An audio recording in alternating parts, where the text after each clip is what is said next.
Welcome to Shukla study point. आप सभी का स्वागत है आपके अपने YouTube channel Shukla study point में। मैं शिवम शुक्ला आप सभी दोस्तों का हार्दिक स्वागत करता हूं। आज के वीडियो के माध्यम से हम लोग चर्चा करेंगे बीए फिफ्थ सेमेस्टर के छात्र छात्राओं के लिए पॉलिटिकल साइंस के नवीनतम मॉडल पेपर के बारे में, जो कि 2024 की परीक्षाओं के लिए बहुत ही हेल्पफुल होगा। 2025 या 26 में अगर आप परीक्षा देंगे फिफ्थ सेमेस्टर की, तो भी आपके लिए भी बहुत महत्वपूर्ण होने वाला है। आपको बता दूं, राजनीति विज्ञान में आपको 2 पेपर पढ़ने होते हैं जब आप खास करके फिफ्थ सेमेस्टर में जाते हैं। हर एक सब्जेक्ट के 2 पेपर वहाँ पर आपको पढ़ने होते हैं। तो पेपर 1 जो है उसी के मॉडल पेपर के बारे में आज हम चर्चा करेंगे। पेपर 1 में आपको जानते हैं क्या पढ़ना है? पेपर 1 में आपको पढ़ना है कंपैरेटिव गवर्नमेंट एंड पॉलिटिक्स। खास करके UK, USA, Switzerland and China के संदर्भ में हम लोगों को जानना है।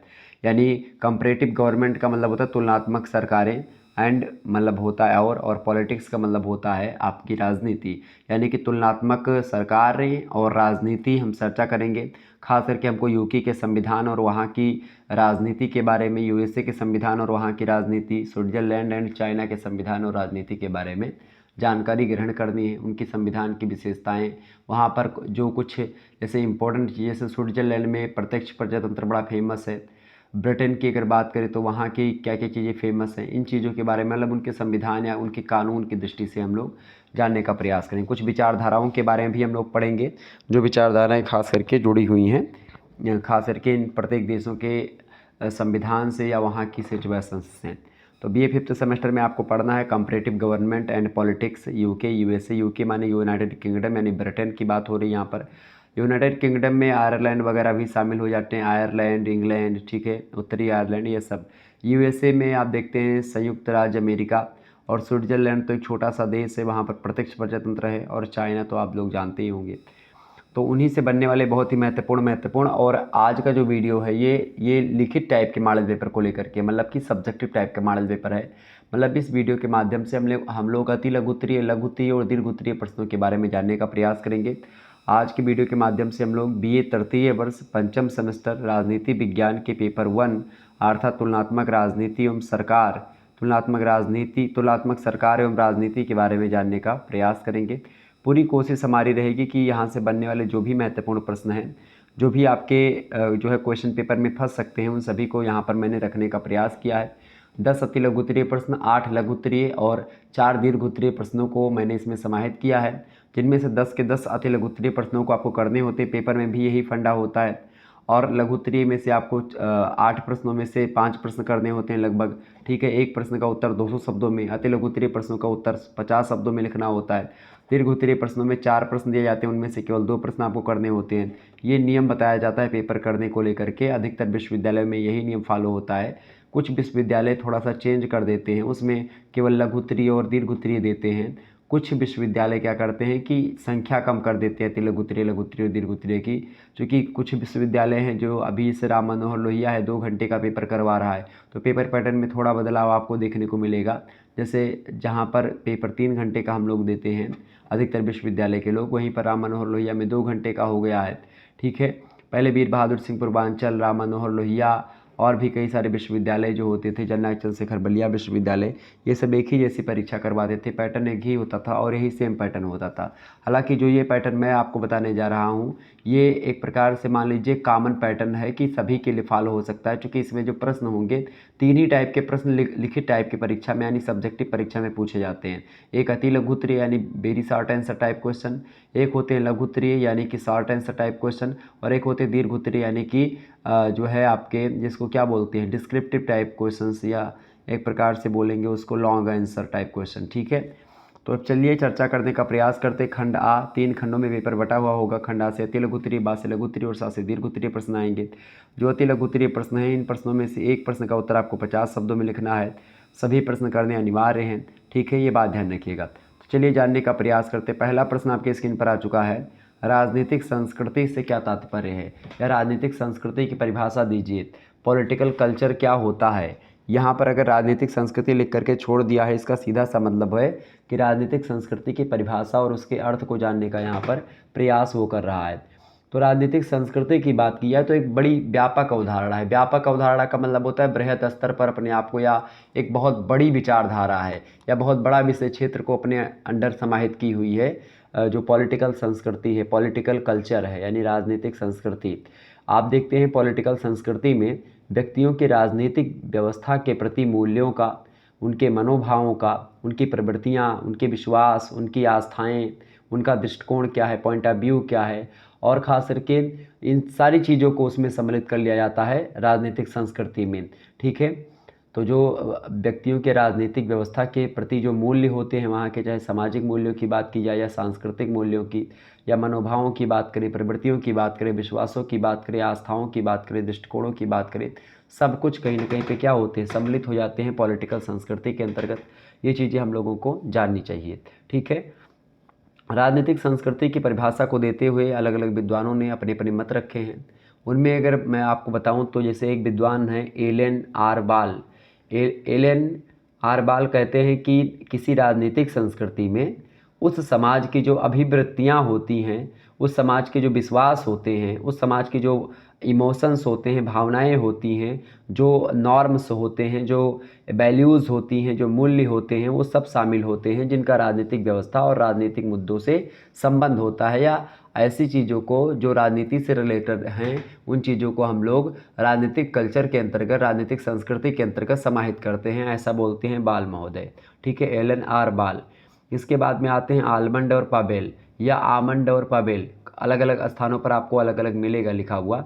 तो वो कहते हैं कि राजनीतिक संस्कृति जो है वो राजनीतिक प्रणाली के जो सदस्य होते हैं उन सदस्यों के राजनीति के प्रति किए जाने वाले अभिमुखन और अभिवृत्तियों का प्रतिमान होता है।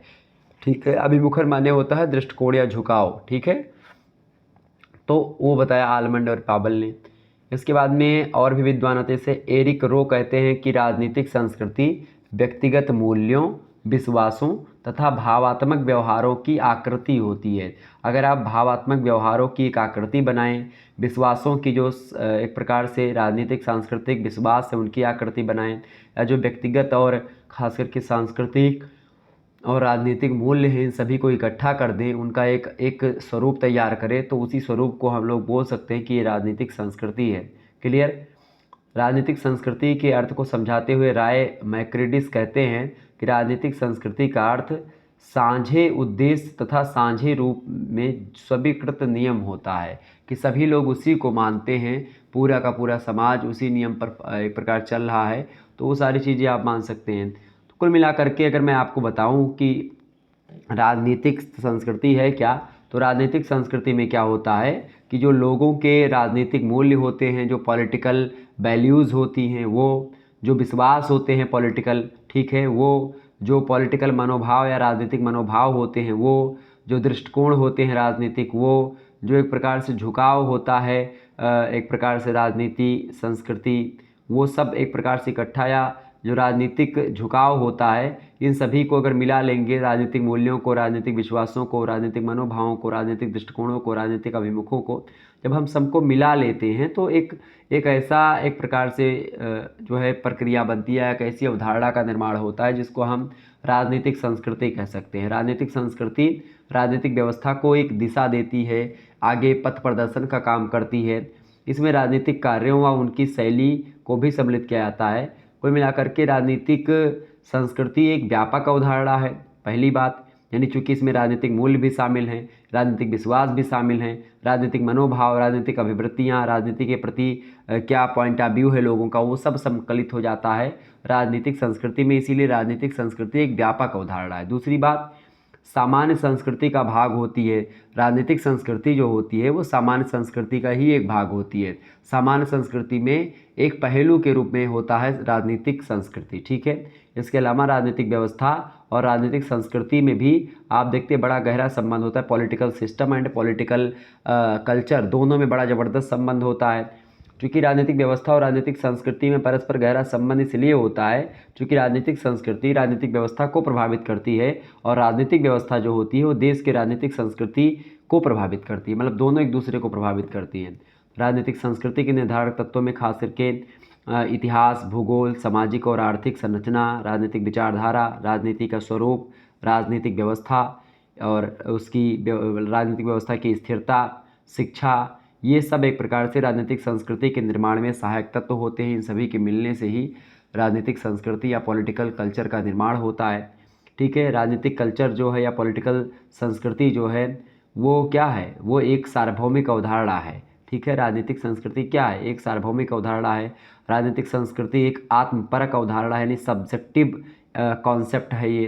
राजनीतिक संस्कृति की संरचना और रूपरेखा की अगर बात करें तो राजनीतिक संस्कृति की अपनी संरचना और रूपरेखा होती है, जिसके आधार पर एक देश की राजनीतिक संस्कृति दूसरे देश की राजनीतिक संस्कृति से अलग होती है, भिन्न होती है। भारत की राजनीतिक संस्कृति की बात की जाए तो इसकी अपनी किस्म है, जबकि अमेरिका और इंग्लैंड की संस्कृतियों को अगर आप देखेंगे तो उनकी अपनी किस्म है, वो अलग तरीके की विचारधारा फॉलो करते हैं।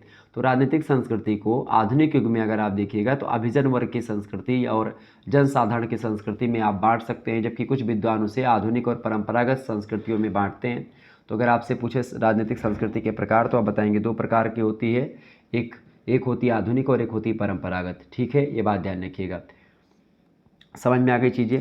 तो ये है राजनीतिक संस्कृति।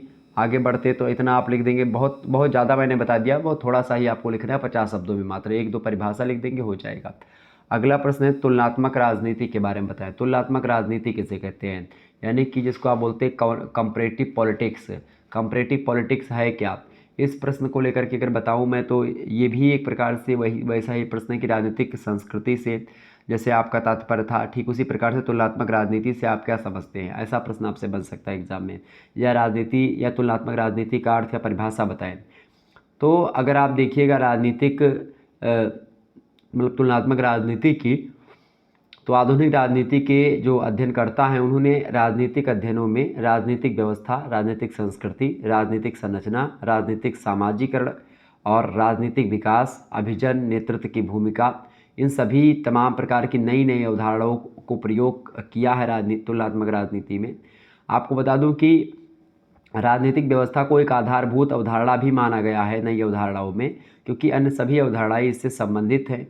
राजनीतिक व्यवस्था से संबंधित राजनीतिक प्रक्रिया के विभिन्न स्तरों पर किए जाने वाले तुलनात्मक अध्ययन को ही हम तुलनात्मक राजनीति की संज्ञा देते हैं कि राजनीतिक व्यवस्था जो है, कहाँ की राजनीतिक व्यवस्था कैसी है।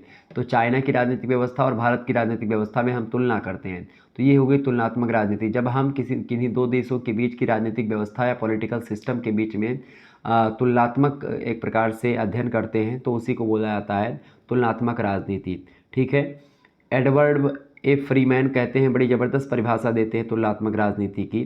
कहते हैं कि तुलनात्मक राजनीति से अभिप्राय राजनीतिक संस्थाओं एवं सरकारों के विविध प्रकारों का एक तुलनात्मक विवेचन और विश्लेषण करना होता है, और इसमें विभिन्न राष्ट्रों की राजनीतिक संस्थाओं में पाई जाने वाली जो समानताएं होती हैं और जो असमानताएं यानी जो अंतर होते हैं उनका अध्ययन किया जाता है। तो तुलनात्मक राजनीति में जो राजनीतिक व्यवस्था में समानताएं और राजनीतिक व्यवस्था में जो एक प्रकार से अंतर दिखाई पड़ते हैं, उन अंतर और समानताओं का यानी विभिन्नताओं और समानताओं का अध्ययन किया जाता है। तो ये होता है तुलनात्मक राजनीति। ठीक है, और भी लोगों ने परिभाषा दी है, जैसे कि एम कर्टिस कहते हैं कि तुलनात्मक राजनीति राजनीतिक संस्थाओं की कार्यविधि एवं राजनीतिक व्यवहार की महत्वपूर्ण निरंतरताओं, समानताओं और असमानताओं का एक तुलनात्मक विश्लेषण प्रस्तुत करती है। मतलब राजनीतिक व्यवहार, राजनीतिक कार्यविधि और राजनीतिक संस्थाओं में क्या होता है, एक प्रकार से समानता और विभिन्नता का एक प्रकार से जो बायो या जो कॉन्सेप्ट है उसको क्लियर करता है, उसको बताता है। एक व्यक्ति और हैं, उनका नाम है प्रोफेसर राय सी मैक्रिडिस। वो कहते हैं कि हेरोडोटस तथा अरस्तु के समय से ही राजनीतिक मूल्यों, विश्वासों, संस्थाओं, सरकारों और राजनीतिक व्यवस्थाओं में विभिन्नताएं जीवंत रही हैं, और इन विविधताओं के समान तत्वों की खोजबीन करने को जो भी पद्धति हुआ है उसी पद्धति को हम तुलनात्मक राजनीति कहते हैं। तो कुल मिलाकर के तुलनात्मक राजनीति में क्या होता है, दो देशों की राजनीतिक व्यवस्था कैसी है, उसकी संरचना कैसी है, उसके एक प्रकार से व्यवहार या मूल्य कैसे हैं। ठीक है, इन सभी में अंतर देखा जाता है, इन सभी के बारे में पढ़ा जाता है। क्लियर। तो तुलनात्मक राजनीति के अध्ययन से हमें राजनीतिक व्यवहार को समझने में सहायता मिलती है।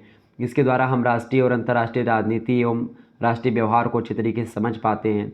तुलनात्मक अध्ययन के द्वारा हम भली भांति यह जान पाते हैं कि विभिन्न समाज के लोगों के राजनीतिक व्यवहार कैसे हैं और अलग कैसे हैं, क्यों अलग होते हैं, उनके मूल्य क्या हैं, वो किन विधियों को वे एक दूसरे को अपनाते हैं या बाह्य विश्व को समझने में किन विधियों का प्रयोग करते हैं, लगभग समान राजनीतिक समस्याओं के निदान के लिए किन किन साधनों को अपनाते हैं, वो किसी समस्या के लिए वो किस साधनों को अपनाते हैं और हम किस साधनों को अपनाते हैं, ये सारी चीज़ें एक प्रकार से तुलनात्मक राजनीति के द्वारा क्लियर हो जाती हैं, ये बात ध्यान रखिएगा।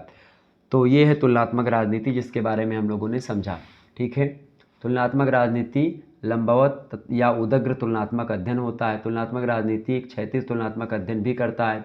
ठीक है, और इसमें दोनों बातें निहित होती हैं।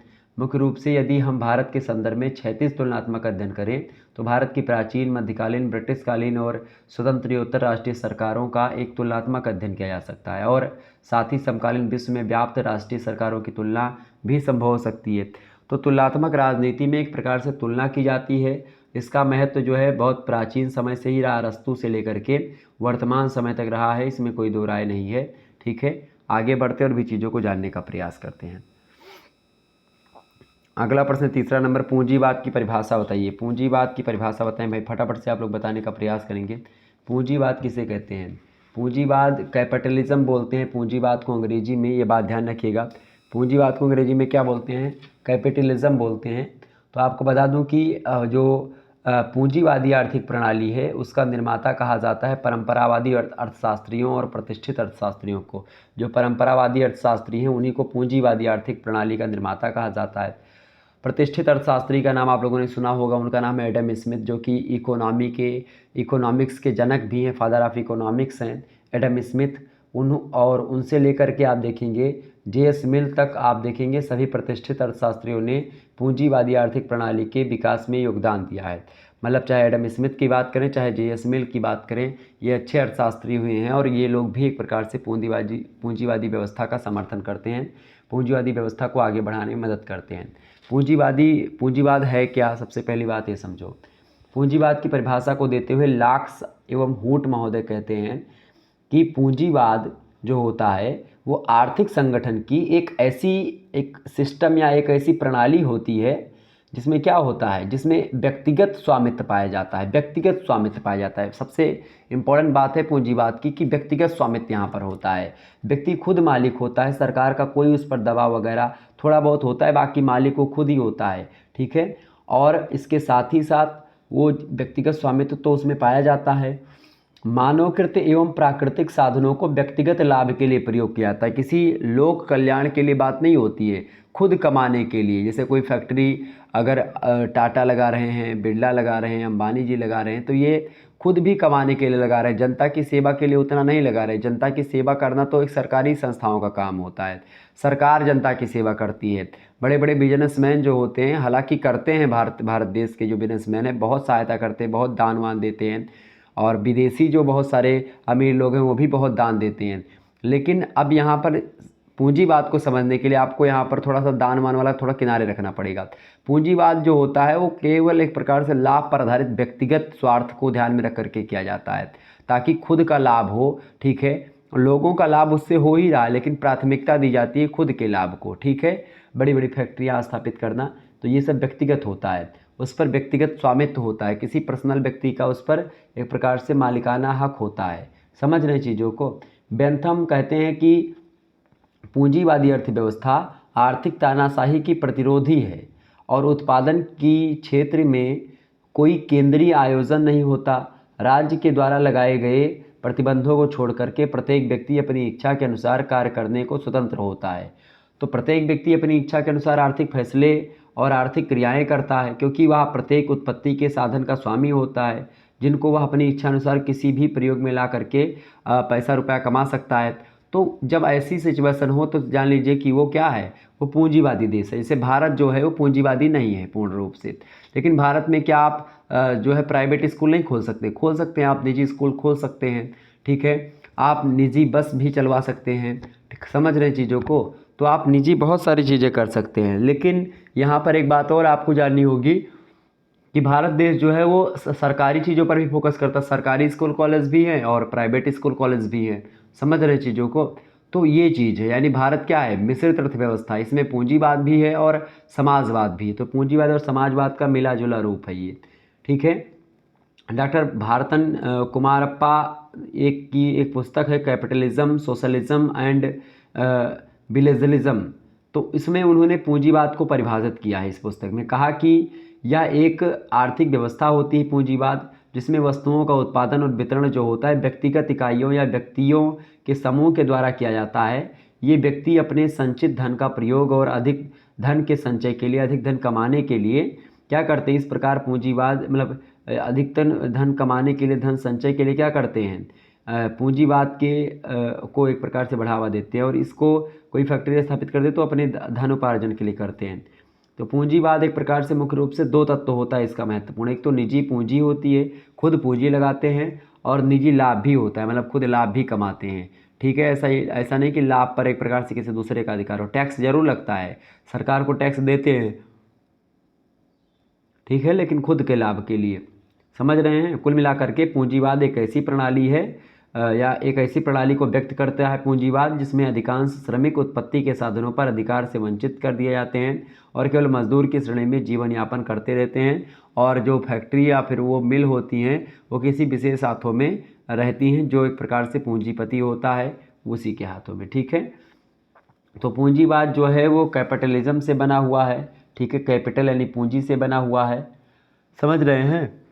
पूंजीवाद की घोर विरोधी विचारक हैं, आप लोगों ने, सभी लोगों ने नाम सुना होगा कार्ल मार्क्स का, तो बहुत ही घोर विरोधी है। ठीक है, आगे बढ़ते तो ये है पूंजीवाद की परिभाषा, आप बड़े आसानी से लिख पाएंगे। चौथा प्रश्न आपकी स्क्रीन पर आ चुका, लोकतंत्र की व्याख्या कीजिए। लोकतंत्र के बारे में आप सभी लोग जानते होंगे। लोकतंत्रीकरण की प्रक्रिया में हम लोगों ने इन चीज़ों को समझा था। 3rd सेमेस्टर में आप पढ़ते हैं लोकतंत्रीकरण की प्रक्रिया, उसमें लोकतंत्र के बारे में मैंने आपको बताया था। लेकिन फिर भी लोकतंत्र से आपसे प्रश्न पूछेगा। लोकतंत्र की बात की जाए तो लोकतंत्र जो है वो क्या है, लोकतंत्र क्या है बताएं। रिपब्लिक माने गणतंत्र होता है। लोकतंत्र का मतलब होता है अंग्रेजी में डेमोक्रेसी। क्या होता है भाई, डेमोक्रेसी। और आपको बता दूं कि लोकतंत्र केवल सरकार या शासन का स्वरूप ही नहीं होता है, वह राज्य की एक प्रकार और समाज की एक व्यवस्था भी होता है। लोकतंत्र के शुभचिंतकों ने कभी कभी उसकी व्याख्या केवल शासन के एक प्रकार के रूप में ही की है। लोकतंत्र की शासन का एक प्रकार है, जबकि शासन का एक प्रकार के साथ ही साथ एक समाज की एक व्यवस्था भी है लोकतंत्र। ठीक है, ये बात ध्यान रखेंगे। J.R. लॉवेल कहते हैं कि लोकतंत्र शासन के क्षेत्र में केवल एक प्रयोग है। लिंकन कहते हैं कि जनता के लिए, जनता के द्वारा, जनता का शासन ही एक प्रकार से क्या होता है, लोकतंत्र होता है। ये अब्राहम लिंकन ने कहा था, यानी उन्होंने कहा था government of the people, by the people and for the people. सीले कहते हैं कि लोकतंत्र वह शासन है जिसमें हर व्यक्ति भाग लेता है। तो ये सब शासन की बात करते हैं, मात्र लोकतंत्र को केवल शासन तक ही सीमित कर देते हैं। लेकिन क्या लोकतंत्र इतना ज़्यादा संकुचित है, केवल शासन तक ही सीमित है? लोकतंत्र समाज की एक व्यवस्था भी है। ठीक है, तो इस दृष्टि से वो व्यापक है, क्लियर, बड़ा है। डायसी कहते हैं कि लोकतंत्र को सरकार का एक ऐसा स्वरूप बताते हैं जिसमें जनता का एक बड़ा भाग शासन करता है। तो कुल मिला एक व्यक्ति और है लॉर्ड ब्राइस, उनका एक रचना है मॉडर्न डेमोक्रेसीज़। मॉडर्न डेमोक्रेसी एक पुस्तक है, यानी कि आधुनिक लोकतंत्र पुस्तक लिखा लॉर्ड ब्राइस ने। उस पुस्तक में उन्होंने एक प्रकार से लोकतंत्र के बारे में बताया है और लोकतंत्र की परिभाषा दी। उन्होंने कहा कि लोकतंत्र को सरकार का एक प्रकार मानते हैं वो। तो ये एक प्रकार से थोड़ा अच्छा उन लोगों से और रहा।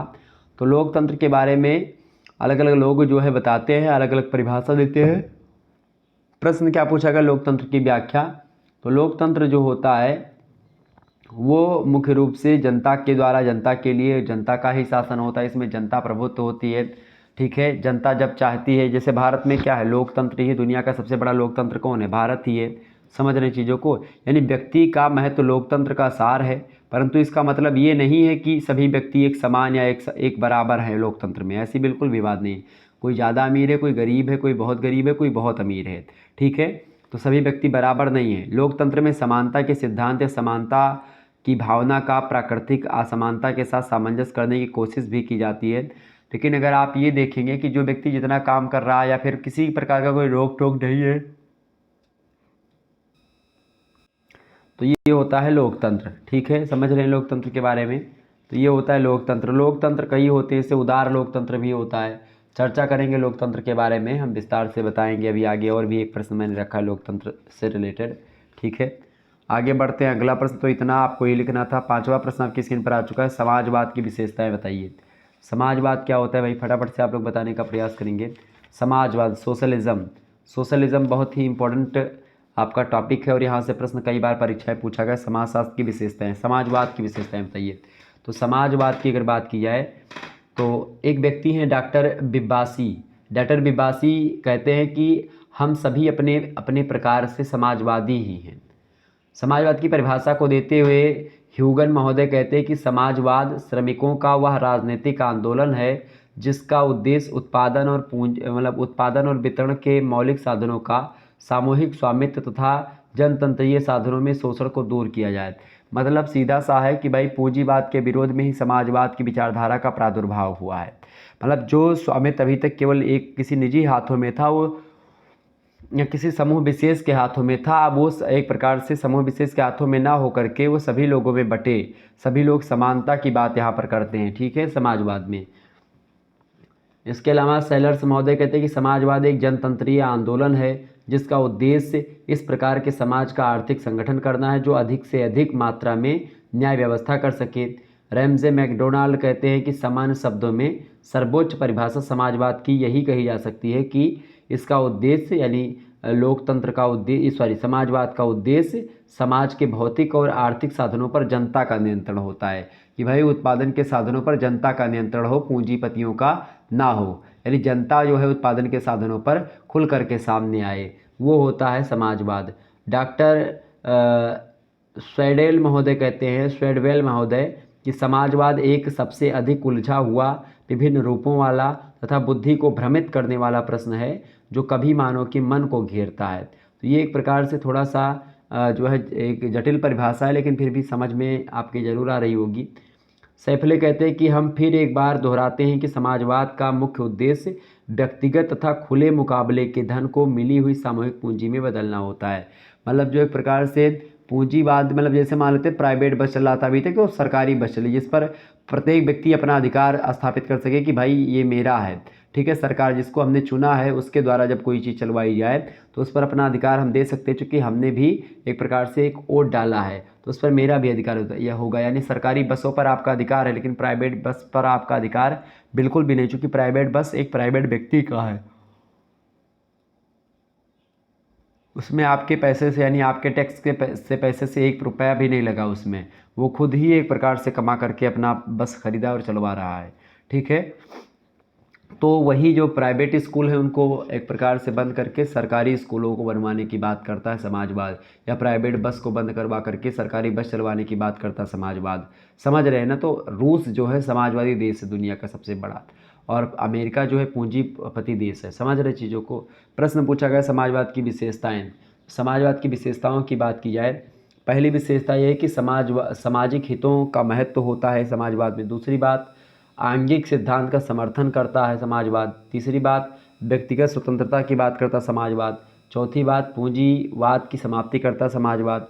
पांचवी बात, श्रमिकों के शोषण का अंत करता समाजवाद। छठी बात, अपव्यय पर रोक लगाता, ज़्यादा खर्च पर रोक लगाता है समाजवाद। सातवीं बात, खुली प्रतिस्पर्धा का अंत होता है इसमें। आठवीं बात, समानता की बात होती है। नवीं बात इसमें ये की गई है कि विकास के समान अवसर भी आपको खास करके समाजवाद में मिलते हैं। इसके अलावा 10वीं बात यह है कि श्रमजीवियों का हित होता है, इसमें जो काम करने वाले उनका हित होता है, वो ज़्यादा कमाने के योग्य हो पाते हैं। इसके अलावा भूमि के जो होते हैं या जो भूमि के मालिक होते हैं उनके व्यक्तिगत स्वामित्व का अंत होता है, और अब भूमि जो है सभी लोगों में बंट जाती है छोटे छोटे टुकड़ों में। इस प्रकार से हर व्यक्ति अपने अपने खेत में काम करेगा, कोई किसी का नौकर नहीं है। इस प्रकार की बात यहाँ पर समाजवाद करता है। समाजवाद की अगर बात करें तो समाजवाद विकृत आकृति वाला टोप है जिसका प्रयोग सभी व्यक्ति अपनी अपनी इच्छा के अनुसार करते हैं। कुल मिलाकर के समाजवाद को लेकर के एक विद्वान ने ऐसा कहा था कि समाजवाद एक ऐसी टोपी है जो हर कोई पहनना चाहता है और अपनी अपनी इच्छा के अनुसार पहनना चाहता है। ठीक है, ये बात बताई समाजवाद के बारे में। ठीक है, यानी उत्पत्ति के साधनों पर सामूहिक एवं सामाजिक स्वामित्व हो, पहली बात। दूसरी बात, उत्पादन एवं वितरण क्रियाएं राज्य द्वारा संपादित की जाएं। तीसरी बात, निजी संपत्ति का अति सीमित आकार किया जाए और एक केंद्रीकृत नियोजन सत्ता की स्थापना करी जाए। कीमत संयंत्र की गौण भूमिका, शोषण का अंत, प्रतियोगिता का अंत, ये सब एक प्रकार से क्या है, समाजवाद की विशेषता या लक्षण में आते हैं। ठीक है, आगे बढ़ते। छठा प्रश्न आपकी स्क्रीन पर आ चुका है, उपनिवेशवाद। उपनिवेशवाद क्या है भाई? बड़ा इंपॉर्टेंट प्रश्न है उपनिवेशवाद परीक्षा के दृष्टि से। उपनिवेशवाद जो है वो खास करके ब्रिटेन या फिर जो पश्चिम के राष्ट्र हैं या यूरोपीय कंट्रीज़ हैं, उन लोगों ने पूर्वी कंट्रीज़ पर उपनिवेश या पूर्वी कंट्रियों को उपनिवेश बनाया, अफ्रीकी कंट्रीज़ को उपनिवेश बनाया। ठीक है, उपनिवेश की बात अगर करें तो उपनिवेश जो है वो एक प्रकार से, इससे भारत उपनिवेश था किसका? इंग्लैंड का। ठीक है, और इंग्लैंड के बहुत सारे उपनिवेश थे। तो उपनिवेशवाद के बारे में अगर आपसे पूछा गया तो आप क्या बताओगे? उपनिवेशवाद जो है एक प्रकार की एक नीति है, एक मोरलिटी है। एक नीति कैसी नीति है? एक ऐसी नीति है जो शक्तिशाली राष्ट्र के द्वारा किसी दूसरे राज्य पर या किसी दूसरे राष्ट्र पर आर्थिक और राजनीतिक प्रभुत्व को प्रतिबंधित कर देती है। और यूरोप में आधुनिक युग के प्रारंभ के साथ इस नीति को भी आप देखते प्रश्रय मिलता है। राज्यों का शक्तिशाली राष्ट्रों के रूप में उभरने से जो नीतिगत परिवर्तन हुए हैं उसके कई जो है उसके कारण कई प्रकार से हैं। और आपको बता दूं कि जैसे कि आर्गेंसी महोदय कहते हैं कि उन सभी क्षेत्रों को हम उपनिवेश कहेंगे जो एक विदेशी सत्ता के द्वारा शासित है। मतलब अगर भारत पर इंग्लैंड के लोग शासन कर रहे हैं, भले ही यहाँ पर हम एक प्रकार से मुख्यमंत्री या कुछ बने हुए हैं या प्रधानमंत्री बने हुए हैं, लेकिन वहाँ से शासन कौन कर रहा है? ब्रिटेन का सरकार हम पर शासन चला रही है। तो क्या है? तो हम उपनिवेश हैं, यानी उन सभी क्षेत्रों को हम उपनिवेश कहेंगे जो एक विदेशी सत्ता के द्वारा शासित है तथा जिसके निवासियों को पूरे राजनीतिक अधिकार प्राप्त भी नहीं है। समझ रहे चीज़ों को? तो ये होता है एक प्रकार से उपनिवेशवाद। आप देखते हैं जब 1453 ईस्वी में कुस्तुनतुनिया का पतन होता है और तुर्की के पूर्वी यूरोप में अग्रसर होने के कारण क्या होता है? यूरोपीय व्यापारिक संबंधों में बाधा पड़ जाती है और उन संबंधों को अन्य मार्गों द्वारा बनाए जा रखने के लिए भौगोलिक खोजों को बल मिलता है। और इसी समय उपनिवेश की स्थापना की बात मतलब इस समय नहीं की गई थी, लेकिन नवीन मार्गों की खोज हुई, उसके द्वारा लोग जो एक प्रकार से आयात निर्यात करने लगे। और आप देखते हैं कि उसके बीच में फिर 1492 ईस्वी में कोलंबस ने अटलांटिक महासागर पार करके अमेरिका का पता लगाया कि अमेरिका जाने का ये रास्ता है। और इधर कोलंबस को स्पेनी शासकों का सहयोग मिलता है। इसी प्रकार पुर्तगाली संरक्षण के परिणाम स्वरूप वास्को डी गामा भारत के कालीकट बंदरगाह पहुंचता है समुद्री मार्ग से। तो कहा जाता है कि भारत पहुंचने के लिए नवीन जलमार्ग का पता लगा था वास्को डी गामा ने। लेकिन पहले बचपन में आप पढ़ते कि भारत की खोज किसने कर दी? अबे भारत कोई ढूंढने वाली चीज़ है? भारत कहीं पर गुम हो गया था क्या? भारत खोज करने की वस्तु है क्या? मतलब भारत आपको दिख ही नहीं रहा है? ये बात नहीं होती। बहुत सारे लोग परेशान होते कि भारत की खोज करी थी, क्या उससे पहले भारत नहीं था? बहुत सारे लोग ऐसा प्रश्न मन में सोचते हैं कि भाई 1498 में जब वास्को डी गामा ने खोज किया भारत का, क्या उससे पहले भारत नहीं था? भारत था, बिल्कुल था भारत। अरे भारत तो बहुत बहुत पहले से है, भारत आदिकाल से है, अनंत काल से है। तो उसकी खोज फिर कैसे हुई? समुद्री मार्गों के द्वारा उसकी खोज की गई कि समुद्री मार्ग से भारत कैसे पहुंचा जाए। क्योंकि क्या था कि उत्तर भारत से एक प्रकार से ऊपर से क्या हुआ, जब मुस्लिम सत्ता एक प्रकार से एकदम से क्या हो जाती, खफा हो जाती इन लोगों से, यूरोपीय से, तो वो एक प्रकार से रास्ता अपनी यूरोप अरब के कंट्रीज वाले सब बंद कर देते हैं पूरा। तो इधर से व्यापार भारत के लिए आ नहीं पा रहे थे, तो फिर वो समुद्री बेड़ा लेकर के मतलब समुद्र में कूद करके और एक प्रकार से फिर खोज करते हैं, मतलब एक नए रास्ते की खोज करते हैं ताकि भारत तक पहुंचा जा सके। तो उसी खोज करने के सिलसिले में वास्को डी गामा ने समुद्री मार्ग के द्वारा भारत पहुंचने वाला प्रथम व्यक्ति आप मान सकते हैं जो कालीकट बंदरगाह पर पहुंचा था। तो इसी दृष्टि से क्या हुआ कि धीरे धीरे यहीं से प्रारंभ होता सारी चीज़ें, और फिर धीरे धीरे विदेशी लोग आते रहते हैं और यहाँ पर व्यापार करते हैं। यहाँ से कच्चा माल लेकर के जाते हैं और वहाँ पर उसको अच्छे तरीके से उसको बनाते हैं और फिर ला करके वही कच्चा माल यहाँ पर बेच देते हैं। मसाले बहुत सारे ले जाते थे, क्योंकि उत्तर भारत में क्या था कि भाई पहले के लोग बहुत ज़्यादा एक प्रकार से मतलब वहाँ पर कुछ फसल वसल कम होती थी। तो ऐसी स्थिति में क्या करते थे, जो जो जो गाय भैंसे या फिर जो भी होते थे, मतलब जो है जो भी मांस मछली होती थी, मतलब मांस वांस होता था, बड़े बड़े जानवरों को शिकार करने के बाद में गड्ढा खोदते थे, उसी गड्ढे के नीचे नमक बिछाते थे, नमक के ऊपर काली मिर्च लौंग इन सभी का मसाला जो है एक प्रकार से जो मिर्च मसाला होता है उसको बिछाते थे। उसके बाद में फिर उसको रख देते थे, क्या बोलते हैं, उस जानवर को उसी गड्ढे में रख देते थे। उसके ऊपर फिर नमक और मसालों का एक प्रकार से मिक्सचर डाल देते थे और फिर उसको पाट देते थे। इसके बाद में क्या होता था कि वो अचार के रूप में बाद में लोग खाया करते थे वही चीज़। समझ रहे चीज़ों को? और इसीलिए मसालों की बड़ी उपयोगिता होती थी यूरोपीय कंट्रीज़ के लिए। तो वो लोग एक प्रकार से बिना मसालों के रह नहीं पाते थे, चूँकि उनके यहाँ पर वैसी सिचुएशन थी कि वहाँ पर फसल वगैरह बहुत कम ही होती हैं। तो ऐसी स्थिति में उनको खोज करना मजबूरी थी और खोज करते करते जो है हमारे ऊपर शासन करने लगते हैं। धीरे धीरे यहाँ पर फूट डालो राज करो की नीति अपनाते हैं, तो वो होता है उपनिवेशवाद। समझ रहे चीज़ों को, तो ये है उपनिवेशवाद। आगे बढ़ते और भी चीज़ों को जानने का प्रयास करते हैं। तो ये है उपनिवेशवाद। आगे बढ़ते हैं और अगले प्रश्न को हम जानने का प्रयास करते हैं। 7वां प्रश्न आपकी स्क्रीन पर आ चुका है। ब्रिटेन में न्यायपालिका के बारे में कुछ बताएं। ब्रिटेन की न्यायपालिका या ब्रिटेन में न्यायपालिका की क्या स्थिति है उसको थोड़ा सा समझाने का प्रयास करें। तो ब्रिटेन की अगर बात की जाए ब्रिटेन मतलब इंग्लैंड, लेकिन ब्रिटेन और इंग्लैंड में क्या है, जैसे वेल्स, आयरलैंड, उत्तरी आयरलैंड जो है और वेल्स, ये जब शामिल हो जाते हैं तो उसको ब्रिटेन बोला जाता है। क्लियर। तो ब्रिटेन की अगर बात की जाए तो ऐसा माना जाता है कि ब्रिटेन में विधि का शासन है, कानून का शासन है, क्योंकि वहाँ पर शासन किसी व्यक्ति की इच्छा पर नहीं बल्कि कानून के अनुसार चलता है। तो आप देखेंगे ब्रिटेन में क्या है कि ब्रिटेन के संविधान में या वहाँ पर जो विधि यानी कानून है वो सर्वोच्च है, वो सबसे ऊपर है और कोई भी व्यक्ति कानून से ऊपर वहाँ पर नहीं है ब्रिटेन में। और इंग्लैंड में विधि का शासन है या व्यवहार में कुछ अंतर्दृष्टिगोचर जरूर होता है, क्योंकि ब्रिटेन में क्या होता है कभी कभी अभिसमयों का बड़ा महत्व होता है। अभिसमय से तात्पर्य होता है कि जैसे ऐसे आज की सिचुएशन में जो चीज़ें या कोई ऐसी घटना घटित हुई तो या फिर जो पुराना समय से बहुत सारे समय से चलती आ रही चीज़ें, तो वो जो व्यवहार है वो कानून बन जाते हैं वहाँ पर धीरे धीरे करके। ठीक है, तो ये होता है एक प्रकार से वहाँ पर। आपको बता दूँ 1873 से 1876 के बीच अनेक अधिनियम बने जिससे एक सुसंगठित न्याय व्यवस्था का गठन संभव हो सका इंग्लैंड में, और इस प्रकार देश के समस्त प्रचलित न्यायालयों का संगठन कर उन्हें एक निश्चित स्वरूप प्रदान किया गया था। उसी को एक प्रकार से न्यायपालिका बोला जाता है ब्रिटेन में।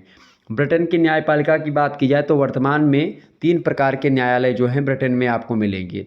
पहला न्यायालय होता है वहाँ पर दीवानी न्यायालय, दूसरा होता है फौजदारी न्यायालय और तीसरा होता है प्रिवी काउंसिल की न्यायिक समिति।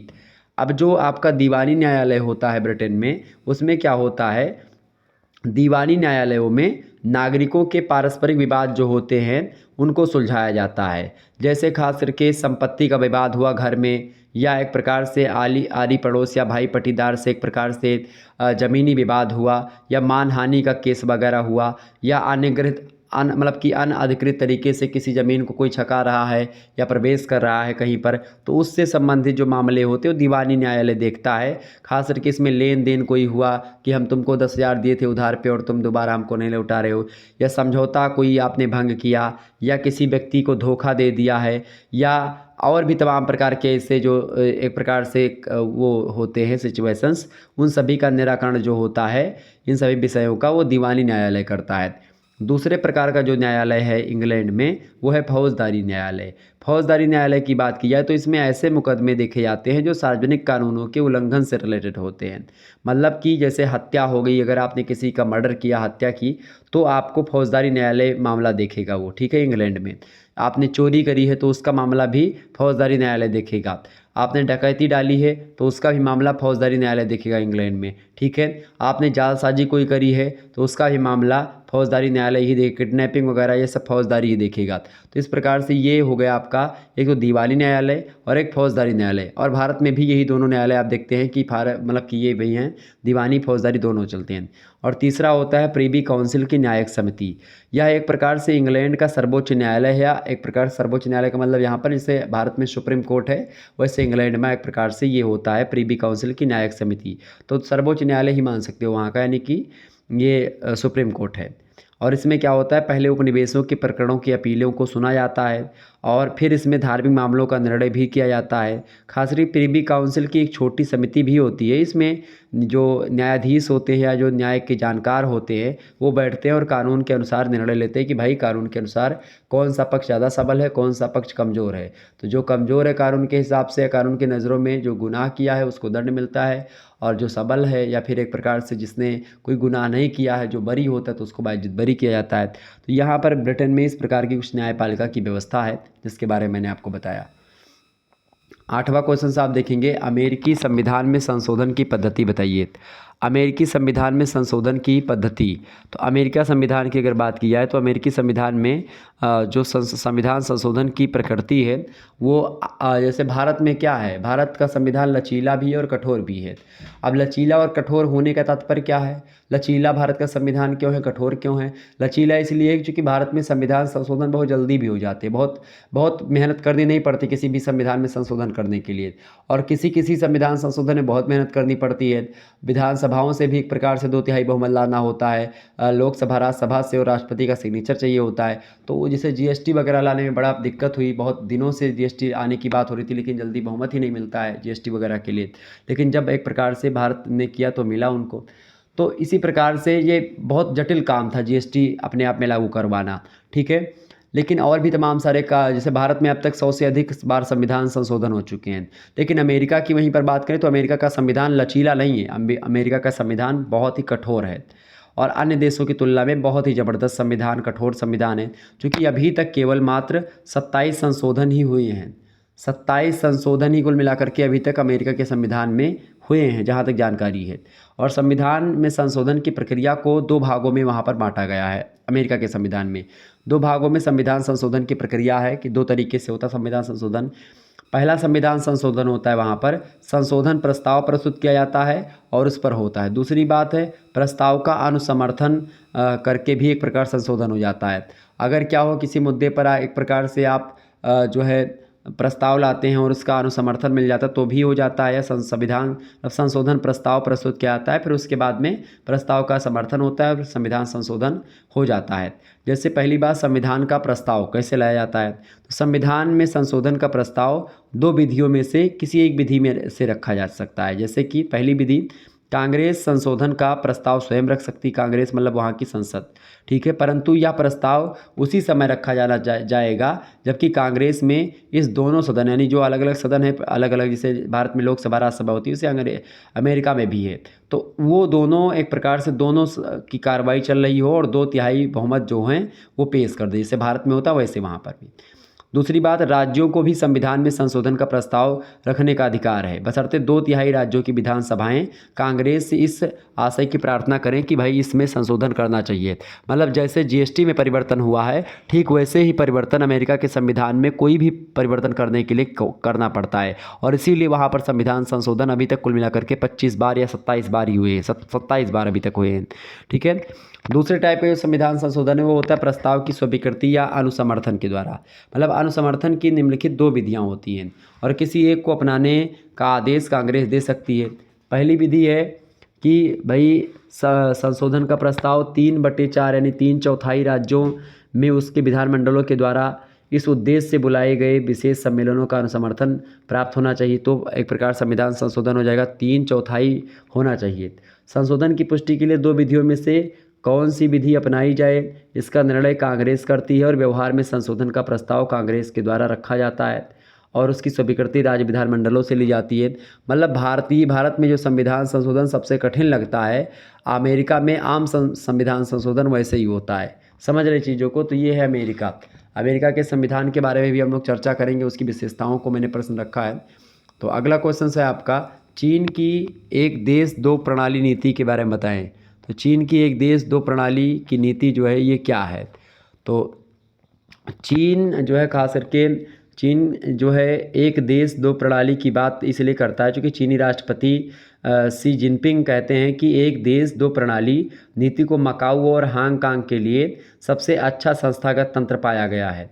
राष्ट्रपति की आप पुष्टि करते हैं कि दीर्घावधि में भी नीति का पालन करना चाहिए। चीनी राष्ट्रपति शी जिनपिंग की बात करें तो उन्होंने 16 अक्टूबर को चीन में कम्युनिस्ट पार्टी की 20वीं कांग्रेस के उद्घाटन सत्र में व्यक्त किया कि हांगकांग और मकाऊ देशभक्तों द्वारा प्रशासित होने का अनुभव करेंगे और एक देश के साथ महान स्वायत्तता का आनंद लेंगे, और 2 प्रणाली की बात यहाँ पर की गई। कम्युनिस्ट पार्टी कांग्रेस में अध्यक्ष ने कहा, कम्युनिस्ट पार्टी के कांग्रेस के अध्यक्ष जो थे उन्होंने कहा कि चीन एक देश 2 व्यवस्था हांगकांग के लिए, हांगकांग एक अलग देश है तो वहाँ पर एक प्रकार से बोला जाता है कि एक देश 2 प्रणाली, मतलब वो देश तो भारत मतलब चाइना के अंडर में है, हांगकांग और मकाऊ ये सब चाइना के ही देश हैं। तिब्बत को हथिया लिया तो वो सब एक प्रकार से क्या है, तो वहाँ पर कि भाई वो तो हमारे देश के अंदर तो शामिल है, तो तिब्बत को हथिया ले गया। लेकिन अब मकाऊ और हांगकांग की बात है, तो हांगकांग एक अलग देश है, लेकिन वहाँ पर नीति किसकी लागू होगी? चाइना की नीति लागू होगी, ये बात यहाँ पर की जा रही है। तो चीन एक देश है, दो व्यवस्था, यानी हांगकांग के लोग हांगकांग का प्रशासन, मकाऊ के लोग मकाऊ का प्रशासन करते हैं, उसके सिद्धांतों को लागू करता है। लेकिन आप देखिएगा कुल मिलाकर के वो एक ही देश यानी चीन के ही अंडर में है, ये चीन स्वीकार करता है। लगभग 2300 प्रतिनिधियों ने भाग लिया इसमें, इस अध्यक्षता में, मतलब ये एक इस प्रणाली में, इस नीति में 2300 प्रतिनिधियों ने भाग लिया। कम्युनिस्ट पार्टी की 20वीं कांग्रेस का उद्घाटन सत्र बीजिंग में great hall of the people में आयोजित किया गया था। इसके अतिरिक्त शी जिनपिंग ने यह भी कहा था कि देश को हांगकांग और मकाऊ विशेष प्रावधान के क्षेत्रों का समर्थन करना चाहिए, और कहा कि हमें अवश्य एक देश दो प्रणाली, यानी हांगकांग के लोग हांगकांग का प्रशासन करेंगे, मकाऊ के सिद्धांतों का लागू करना चाहिए तो मकाऊ का प्रशासन करने वाले लोग वहाँ का प्रशासन देखेंगे। लेकिन इन दोनों क्षेत्रों में चीन का ध्यान स्थिरता और प्रोत्साहित करने के लिए साथ साथ दीर्घकालीन समृद्धि पर होना चाहिए। मतलब इन दोनों देशों को आगे बढ़ाने का काम चीन करेगा, बाकी और भी मामलों में हस्तक्षेप करेगा। एक देश दो प्रणालियाँ, इसके बारे में अगर बताएं तो चीन मकाऊ और हांगकांग के विदेश प्रशासनिक क्षेत्रों को नियंत्रित करने के उद्देश्य से एक देश दो प्रणाली के संवैधानिक सिद्धांत का उपयोग करता है। मतलब प्रशासनिक मामलों में क्या होगा, आप आंतरिक मामलों में डोमिनियन स्टेट जैसे होता है, ठीक उसी प्रकार की बात यहाँ पर वो करते हैं, बस ये थोड़ी दूसरी तरीके से बात करते हैं। तो यहाँ पर कुल मिलाकर के मकाऊ और हांगकांग पर एक प्रकार से अपना प्रभुत्व स्थापित करने के लिए उनको एक अलग देश ना बनने पर एक प्रकार से मजबूर करता है। एक देश दो प्रणाली के संवैधानिक सिद्धांत के अनुसार पूर्व उपनिवेशों खास करके हांगकांग और मकाऊ को चीन का हिस्सा होते हुए भी चीन मुख्य भूमि से स्वतंत्र राजनीतिक और आर्थिक व्यवस्था रखने की अनुमति दी जाएगी। ये बात यहाँ पर कही कि भाई चीन जो है उसको एक प्रकार से स्वतंत्र नियम कायदे बनाने की अनुमति तो देगा, लेकिन वो चीन से अलग नहीं है। ये बात एक प्रकार से वो चाइना जो है स्वीकार करता है कि अभी भी चाइना के ही अंदर में वो हैं, लेकिन उनको एक प्रकार से नियम बनाने का अधिकार, वहाँ पर प्रशासन करने का अधिकार मिलेगा। तो ये है चीन की एक देश दो प्रणाली की नीति। 10वां यानी वन नेशन टू प्रोसेस की बात की जाए तो प्रणाली टू सिस्टम। अगला प्रश्न, प्रत्यक्ष प्रजातंत्र के गुण और दोषों का वर्णन कीजिए। प्रत्यक्ष प्रजातंत्र के बारे में अगर बताएं तो प्रत्यक्ष प्रजातंत्र कहाँ पर है भाई? तो प्रत्यक्ष प्रजातंत्र जो है मात्र एक ही देश में है, और खास करके वो देश है स्विट्जरलैंड। स्विट्जरलैंड एक ऐसा देश है जहाँ पर प्रत्यक्ष प्रजातंत्र है, मतलब कि एक प्रकार से प्रत्यक्ष रूप से प्रजातंत्र की बात होती है कि वहाँ पर अगर कोई नियम कायदे बनने होते हैं तो जनमत संग्रह करवाया जाता है। सभी लोग अगर उस पर राजी हैं, मतलब वहाँ की जनता अगर राजी है तो एक प्रकार से नियम बन गया, जनता नहीं राजी है तो वो नियम नहीं बनेगा, जनता जिस भी नियम का विरोध करेगी वो नियम खत्म कर दिया जाएगा। तो वहाँ पर जनता के प्रतिनिधि नहीं होते, जनता स्वयं ही एक प्रकार से नियमों को बनाती है और बिगाड़ती है, समझ रहे हैं। और भारत में क्या है, भारत में अप्रत्यक्ष प्रजातंत्र है। कैसे? क्योंकि जनता का शासन, लोग कहते तो हैं जनता का शासन है, लेकिन जनता जिस प्रतिनिधि को यानी जिस सांसद और विधायक को चुनती है, क्या जनता के सारे मंतव्यों को विधायक और सांसद पूरा करते हैं? नहीं पूरा करते हैं। बहुत सारे विधायक एक प्रकार जनता के मतलब बन जाते हैं, जनता से हाथ गोड़ जोड़ करके, और विधायक बन गए, सांसद बन गए, उसके बाद में जनता की बातों को सुनते भी नहीं हैं, जनता से राय रोस लेने भी आते भी नहीं, मतलब कि थोड़ा सा राय मशवरा भी नहीं लेते कि किस मुद्दे पर क्या या चर्चा करनी चाहिए। तो एक विशेष क्षेत्र जैसे कि एक जिला का एक सांसद जाएगा, वहाँ पर बैठा रहेगा, तो बहुत सारे सांसद जो है संसद में बोल ही नहीं पाते हैं, एक ही दो लोग बोलते हैं, वो बहुत डरते, बहुत सारे तो सांसद ऐसे हैं जो बोल ही नहीं पाते हैं, संसद में जाते हैं बस बैठे रहते हैं। कुछ ही लोगों के हाथों में जाकर के सारा नियम कायदा होता है, बस उनको क्या है कि भाई जो कहेंगे हमारे पार्टी के नेता बस उसी पर हमको सिग्नेचर कर देनी है, जनता गई भाड़ में, जनता को ध्यान भी नहीं रखते। तो अप्रत्यक्ष प्रजातंत्र है भारत में, लेकिन वहाँ पर क्या है, स्विट्जरलैंड में प्रत्यक्ष प्रजातंत्र है, मतलब वहाँ पर शासन ही है, जनता जब चाहेगी तभी नियम बदल देगी, जनता जब चाहेगी सारी जनता एकजुट होकर के जनमत संग्रह करेगी और नियम कायदे पलट देगी। ठीक है। प्रत्यक्ष प्रजातंत्र की अगर बात की जाए तो प्रत्यक्ष प्रजातंत्र की अगर बात करें हम, तो प्रत्यक्ष प्रजातंत्र में अगर आप देखेंगे तो सबसे पहली बात तो इसका गुण जो है, पहला गुण है कि सरकार की लोकप्रियता में वृद्धि होती है इससे। दूसरी बात है सरकार के व्यय और भ्रष्टाचार में कमी भी आती है, सरकार भ्रष्टाचार नहीं कर पाएगी क्योंकि जनता तुरंत विरोध करेगी उसका। तीसरी बात यह है कि दलगत राजनीति के दोष कम पाए जाते हैं इसमें, क्योंकि जनता एक प्रकार से क्या होती है, कोई ग्रुप समूह से प्रेरित नहीं होते ज़्यादा, क्योंकि जनता खुद ही अपने आप में एक प्रकार से एक राजनीतिक दल होती है, तो वो एक प्रकार से प्रत्यक्ष प्रजातंत्र के गुण में ये चीज़ें आती हैं। इसके अलावा अगर हम बात करें किसकी, इसके अलावा अगर हम बात करें मेरे प्यारे दोस्तों किसकी, बात करें अगर दोषों की खास करके, तो कई सारे दोष भी हैं जनमत संग्रह के। अब जनमत संग्रह के कौन से दोष हैं उनको थोड़ा सा जान लेते हैं भाई। जनमत संग्रह के दोष की अगर बात करें, जनमत संग्रह के बहुत सारे दोष हैं, जैसे कि पहला दोष आप लिखेंगे, राष्ट्रीय संकट के समय या दोषपूर्ण और अनुचित हो जाएगा। राष्ट्रीय संकट पड़ा है, कोई दूसरा देश आक्रमण किया हुआ है, अब आप उसमें अपने नियमों को लेकर के धरना दे रहे हैं तो फिर उसमें दिक्कत हो जाएगी। दूसरी बात है, इसमें पेशेवर राजनीतिज्ञों का विकास होने लगता है। बहुत सारे लोग क्या होते हैं, पेशेवर राजनीतिज्ञ बन जाते हैं, मतलब वो राजनीति में सारी जनता सब राजनीति करने लगते हैं। तीसरी बात क्या होती है कि इसमें राजनीतिक दंभ विकसित हो जाता है। चौथी बात यह है कि प्रत्येक व्यक्ति समान नहीं होता इसमें, जैसा कि यह मानता है उसमें समान। जनमत संग्रह को आगे बढ़ाने के लिए या प्रत्यक्ष प्रजातंत्र में एक प्रकार से आगे बढ़ने के लिए भी एक प्रकार से एक ग्रुप टाइप का हो जाता है, एक उसमें भी ऊंच नीच का भावना होने लगती है। पांचवी बात, सामान्य सामाजिक जीवन में कला को बढ़ावा भी मिलता है इससे। इसके अलावा प्रत्यक्ष प्रजातंत्र से, इसके अलावा इसमें अयोग्यता की पूजा भी होती है। इसमें जनता जो चाहे वही सारी चीज़ें हो गई। सातवीं बात यह है कि इसमें विधायकों में उदासीनता भी आ जाती है, क्योंकि विधायकों का कोई मतलब नहीं रह जाता है, विधायक ऐसे ही एकदम से बैठे हैं, बाकी जनता ही सारा कुछ कर रही है। सभी निर्णय जनता पर इसमें छोड़ दिया जाता है, जबकि यह आवश्यक नहीं होता कि बहुमत के द्वारा लिया गया निर्णय हमेशा उचित ही होता है। कभी कभी बहुमत के द्वारा लिया गया निर्णय अनुचित भी हो सकता है। जनता एक प्रकार से क्या मतलब, एक प्रकार से जनता को तो बहुत सारे लोग बरगला देते हैं कि भाई ये है वो है, बस उसी में जनता एकदम से पागल हो जाती है और उनके पीछे जय जय और हाय हाय का नारा कब लगाने लगती कुछ पता ही नहीं चलता है। तो ये एक प्रकार से जनमत मतलब कि एक प्रकार से प्रत्यक्ष प्रजातंत्र के गुण और दोष जिसके बारे में मैंने आपको बताया। आगे बढ़ते हैं, अगला प्रश्न आपकी स्क्रीन पर आ चुका है। केवल 5 प्रश्न आपको करने हैं यहाँ से, खंडबाद से 200 शब्दों में एक प्रश्न का उत्तर लिखना है। देखिए, सबसे पहली बात है, प्रत्यक्ष प्रजातंत्र क्या है, प्रत्यक्ष प्रजातंत्र के साधनों का वर्णन कीजिए। तो प्रत्यक्ष प्रजातंत्र है क्या, अभी मैं आपको इसको समझा रहा था। प्रत्यक्ष प्रजातंत्र की अगर बात करें भाई, तो लोकतंत्र 2 प्रकार का होता है, एक अप्रत्यक्ष और एक प्रत्यक्ष। तो अप्रत्यक्ष भारत में है और प्रत्यक्ष जो होता है वो स्विट्जरलैंड में है। अप्रत्यक्ष प्रजातंत्र में संप्रभुता संपन्न जनता स्वयं प्रत्यक्ष रूप से प्रभुसत्ता का प्रयोग न करके अपने प्रतिनिधियों के माध्यम से कार्य करवाती है। इसमें प्रतिनिधि मूलक लोकतंत्र की संज्ञा प्रदान की जाती है। हरनसा कहते हैं कि यह प्रतिनिधियों के माध्यम से सर्वोत्तम सत्तावान जनता का शासन होता है, मतलब हम सांसद और विधायक को चुनते हैं और वो हमारी बातों को संसद तक पहुंचाते हैं। तो ये हो गया अप्रत्यक्ष। लेकिन प्रत्यक्ष प्रजातंत्र में क्या होता है, जनता स्वयं जो होती है प्रत्यक्ष रूप से बिना कार्यवाहकों या प्रतिनिधियों के प्रभुसत्ता का प्रयोग करती है और शुद्ध रूप से लोकतांत्रिक शासन यही माना जाता है।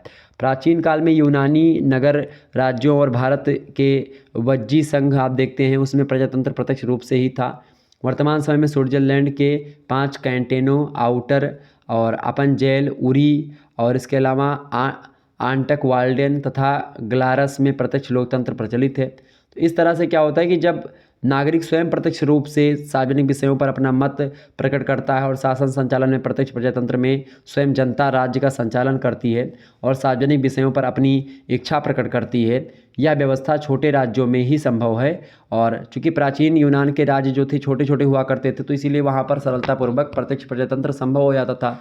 भारत की अगर बात करें तो ऐसे विशाल देशों में जहाँ पर अन्य इतनी भाषाएं बोली जाती है, इतने धर्म के लोग रहते, तो वहाँ पर प्रत्यक्ष प्रजातंत्र का एक प्रकार से 1% नहीं सफल होगा। इसमें प्रतिनिधियों का होना बहुत ज़रूरी है। तो कुल मिलाकर के प्रत्यक्ष प्रजातंत्र की आवश्यकताएं हैं जिनको एक साथ प्राप्त करना आज के युग में असंभव है। खास करके सबसे पहली बात, छोटे आकार का राज्य जिसमें नागरिक सरलतापूर्वक एकत्रित हो सकें और जिसमें प्रत्येक नागरिक एक दूसरे को आसानी से पहचान भी सकें, तो वो एक प्रकार से होता है प्रत्यक्ष प्रजातंत्र, चूँकि आज संभव नहीं है। दूसरी बात, व्यवहार की एकदम सादगी होनी चाहिए। तीसरी बात, पद प्रतिष्ठा और संपत्ति में पर्याप्त समानता होनी चाहिए सभी लोगों में, तभी भी ये आगे बढ़ सकेगा। अगर ऊंच नीच हुआ तो भी दिक्कत हो जाएगी, आपस में ये लोग लड़ने लगेंगे। इसके अलावा बहुत कम विलास प्रियता और विलासहीनता इसमें देखने को मिलती है। तो प्रत्यक्ष प्रजातंत्र की अगर बात की जाए तो ये है प्रत्यक्ष प्रजातंत्र, ठीक है। इसके साधनों की अगर बात की जाए तो इसके साधन में पहला साधन है लोक निर्णय। लोक निर्णय के द्वारा एक प्रकार से ये शासन होता है। दूसरी बात, आरंभक, यानी इसमें जनता को प्रत्यक्ष रूप से विधि निर्माण का अधिकार मिलता है और जनता ही एक प्रकार से सारी चीज़ें करती हैं। तीसरी बात, इसमें ये है कि इसका साधन में तीसरी बात ये है प्रत्यावर्तन। यदि जनता चाहे तो अपने चुने हुए प्रतिनिधियों को सभा से उसकी अवधि समाप्त होने से पहले भी वापस बुला सकती है। यदि मतदाताओं की एक निश्चित संख्या जो है अपने प्रतिनिधि को वापस बुलाने का प्रस्ताव रखती है और वह प्रस्ताव बहुमत से पारित भी हो जाता है, तो जो प्रतिनिधि या जो सांसद विधायक चुना है जनता ने, वो एक प्रकार से अपने पद से हटने के लिए विवश हो जाएगा। ठीक है, उसको एक प्रकार से हटना ही पड़ेगा। चौथी बात इसमें ये होती है इसके तत्व में प्रारंभिक सभ्यताएं। प्रारंभिक सभ्यताओं में मतलब कि निर्धारित समय पर राज्य के वयस्क नागरिक जो होते हैं एक स्थान पर एकत्रित होते हैं और विधियों और नीतियों का निर्माण करके प्रभुसत्ता का प्रयोग करते हैं। और यह व्यवस्था स्विट्जरलैंड के 4 अर्ध कैंटोनों में यानी राज्यों में और एक पूर्व कैंटन में भी विद्यमान है। और इन प्रारंभिक सभाओं को लैंड सजी माइंड की संज्ञा भी दी जाती है। तो ये एक प्रकार से कुल मिलाकर के क्या है कि ये जो शासन होता है खास करके प्रत्यक्ष प्रजातंत्र, ये एक प्रकार से छोटे राज्यों के लिए विशेष करके उपयोगी होता है। क्लियर? तो ये रहा इसके बारे में प्रत्यक्ष प्रजातंत्र और उसके साधन कुछ। दूसरा प्रश्न आपकी स्क्रीन पर आ चुका है, जनमत संग्रह के सकारात्मक और नकारात्मक पक्षों को बताइए। तो जनमत संग्रह के सकारात्मक पक्ष और नकारात्मक पक्ष कौन कौन से भाई? जनमत संग्रह के सकारात्मक और नकारात्मक पक्ष। तो जनमत संग्रह के सकारात्मक पक्षों की बात की जाए तो जनमत संग्रह क्या होता है? मत संग्रह या जनमत कहना एक प्रकार से उचित है। जनमत संग्रह का मतलब सीधा सा होता है एक ऐसा प्रत्यक्ष मतदान जिसमें किसी क्षेत्र विशेष के सभी मतदाताओं को मतदान के द्वारा किसी एक विशेष प्रस्ताव को स्वीकार अथवा अस्वीकार करने के लिए कहा जाता है। मतलब कि जनमत संग्रह के माध्यम से जो सरकार की नीतियां होती हैं या किसी प्रस्तावित कानून के बारे में जनता की राय मालूम की जाती है। जनमत संग्रह नए संविधान के निर्माण में, वर्तमान संविधान में संशोधन के लिए, किसी नए कानून को पारित करवाने के लिए या किसी निर्वाचित सदस्य का निर्वाचन रद्द करने के लिए या केवल सरकार की किसी विशिष्ट नीति को स्वीकार या अस्वीकार या उसका विरोध करने के लिए उससे रिलेटेड होता है जनमत संग्रह। जनमत संग्रह मतलब एक प्रकार से प्रत्यक्ष प्रजातंत्र का एक मूलभूत एक प्रकार से विशेषता होती है। जनमत संग्रह में लोग इकट्ठा होते हैं और एक दूसरे को जानते हैं और किसी एक प्रकार से विचारधारा पर आगे बढ़ते हुए और किसी सरकार की किन्हीं नीतियों का विरोध करते हैं। सरकार को ये बताते हैं कि इस नीति पर आप कानून बनाएं या इस चीज़ को करें। ठीक है, तो वो होती जनमत संग्रह। जनमत संग्रह एक ऐसा प्रत्यक्ष मतदान है जिसमें किसी क्षेत्र विशेष के सभी मतदाताओं को मतदान के द्वारा किसी एक विशेष प्रस्ताव को स्वीकार अथवा अस्वीकार करने के लिए कहा जाता है। ठीक है, समझ में आया चीज़ें। जनमत संग्रह का जो सकारात्मक पक्ष है, पहला पक्ष इसका ये है, पहली बात इसमें आप लिख सकते हैं, जनमत संग्रह लोकतांत्रिक व्यवस्था को कैसे मजबूत कर सकता है, इसके लिए कई सारी बातें, तो उसी को सकारात्मक पक्ष बोलते हैं। लेकिन वही एक प्रकार से जनमत संग्रह कभी कभी क्या होता है कि उसी लोकतांत्रिक व्यवस्था को मजबूत ना करके उसको बहुत ही एक प्रकार से कमज़ोर बना देता है। तो पहली चर्चा करेंगे सकारात्मक पक्ष यानी जो मजबूत बनाता है लोकतंत्र को। पहली बात कि जो जनमत संग्रह होता है यह वास्तविक लोकतंत्र का एक ऐसा रूप होता है क्योंकि इसमें क्या मतलब एक वास्तविक लोकतंत्र का एक रूप होता है जिसमें क्या होता है कि इसमें जनता की प्रत्यक्ष भागीदारी होती है। जनता की प्रत्यक्ष भागीदारी होती है, तो पहली बात ये सकारात्मक पक्ष। दूसरी बात, यह जनता का महत्वपूर्ण और संवेदनशील मुद्दों के प्रति जागरूक बनाता है। तीसरी बात, जनमत संग्रह कठिन विधायी निर्णयों पर जनता का समर्थन प्राप्त कर इन निर्णयों को वैधता प्रदान करता है। चौथी बात ये है सकारात्मक पक्ष में कि जनमत संग्रह के माध्यम से जनता की हताशा, जनता की निराशा, जनता में जो विरोध प्रदर्शन की संभावनाएं हैं उनको एक शांतिपूर्ण और अहिंसात्मक तरीके से प्रकट करने का रास्ता मिल जाता है और इस प्रकार जनमत संग्रह के माध्यम से परिवर्तन शांतिपूर्ण तरीके से हो जाता है, क्रांति नहीं करनी पड़ती। तो ये हो गया सकारात्मक पक्ष जनमत संग्रह का। ठीक है, वही नकारात्मक पक्ष भी बहुत सारे हैं। जैसे कि पहला नकारात्मक पक्ष है क्योंकि जनमत संग्रह में क्या होता है कि संख्या के आधार पर या संख्या के बल के आधार पर, संख्या बल के आधार पर निर्णय लिए जाते हैं और इसमें अल्पसंख्यकों और पर बहुसंख्यकों की तानाशाही की प्रबल संभावनाएं हैं कि जो बहुसंख्यक संप्रदाय होगा वो हमेशा जीत जाएगा और अल्पसंख्यक समुदाय की जो विचारधाराएं हैं वो दब जाएंगी। पहली बात। दूसरी बात ये है कि जनमत संग्रह के दौरान जनता की भावनाओं को मीडिया, सोशल मीडिया जैसे प्रावधानों या उस माध्यमों से दिशा देकर के किसी निर्णय के पक्ष में या विरोध में जनमत तैयार किया जा सकता है, क्योंकि मीडिया जो भी दिखाएगी वही जनता जान पाएगी और उसी का विरोध करेगी, उसी का समर्थन करेगी। जो मीडिया बोलेगी वही जनता बोलेगी, तो इसका ये नकारात्मक पक्ष है। तीसरी बात ये है कि जनता के विचार सामान्यतया तार्किक और तकनीकी जानकारी के आधार पर नहीं बल्कि लोकप्रिय भावनाओं से संचालित होते हैं। इसी दृष्टि से या भावनाओं से संचालित होते हैं। लोकप्रिय या भावनाएं जो होती कभी कभी गलत भी साबित हो जाती हैं। तथ्यात्मक चीज़ें जो होती हैं तो तार्किक और तकनीकी जानकारी के आधार पर जनमत संग्रह नहीं होता है। क्लियर, भावनाओं के आधार पर होता है। चौथी बात, जनमत संग्रह जटिल विधायी निर्णयों के प्रश्न को सरल हाँ अथवा नहीं उत्तर देने तक ही सीमित कर देता है। तो इसमें भी एक प्रकार से थोड़ा सा नकारात्मक पहलू आता है। पांचवी बात यह है कि जनमत संग्रह का अधिक प्रचलन निर्वाचित विधायिका, संसदीय समितियां आदि को अप्रासंगिक कर देता है। क्योंकि जो विधायिका होती है वहाँ पर जो निर्वाचित सदस्य हैं उनका कोई मतलब नहीं रह जाता है। जो समितियां हैं उन समितियों को कोई मतलब या मंतव्य नहीं रह जाता, क्योंकि जनता स्वयं ही सारी चीज़ें कर लेती है। तो जनमत संग्रह की मांग उठने पर क्या होता है, वो सारी चीज़ें एक प्रकार से उनका कोई महत्व ही नहीं रह जाता है। पाँचवा नकारात्मक पक्ष। छठा नकारात्मक पक्ष ये है कि जनमत संग्रह चुनाव के समान ही श्रम साध्य एवं खर्चीली प्रक्रिया है, जिसका अधिक आयोजन प्रशासनिक कार्य में बाधा उत्पन्न करता है। ठीक है, प्रशासन अच्छे तरीके से काम नहीं कर पाता है और अच्छे तरीके से वहाँ की व्यवस्था सुदृढ़ नहीं हो पाती अगर जनमत संग्रह होता है तो। ठीक है, तो ये हो गए इसके नकारात्मक पक्ष। तीसरा प्रश्न आपकी स्क्रीन पर आ चुका, कन्फ्यूशियस या कन्फ्यूसीवाद। कन्फ्यूशियसवाद या कन्फ्यूसीवाद जो है ये चाइना से रिलेटेड है, ये बात ध्यान रखिएगा। ओके, चाइना से के संविधान से रिलेटेड है और चाइना में खास करके कन्फ्यूशियसवाद का एक प्रकार से बड़ा ज़बरदस्त बोलबाला रहा है।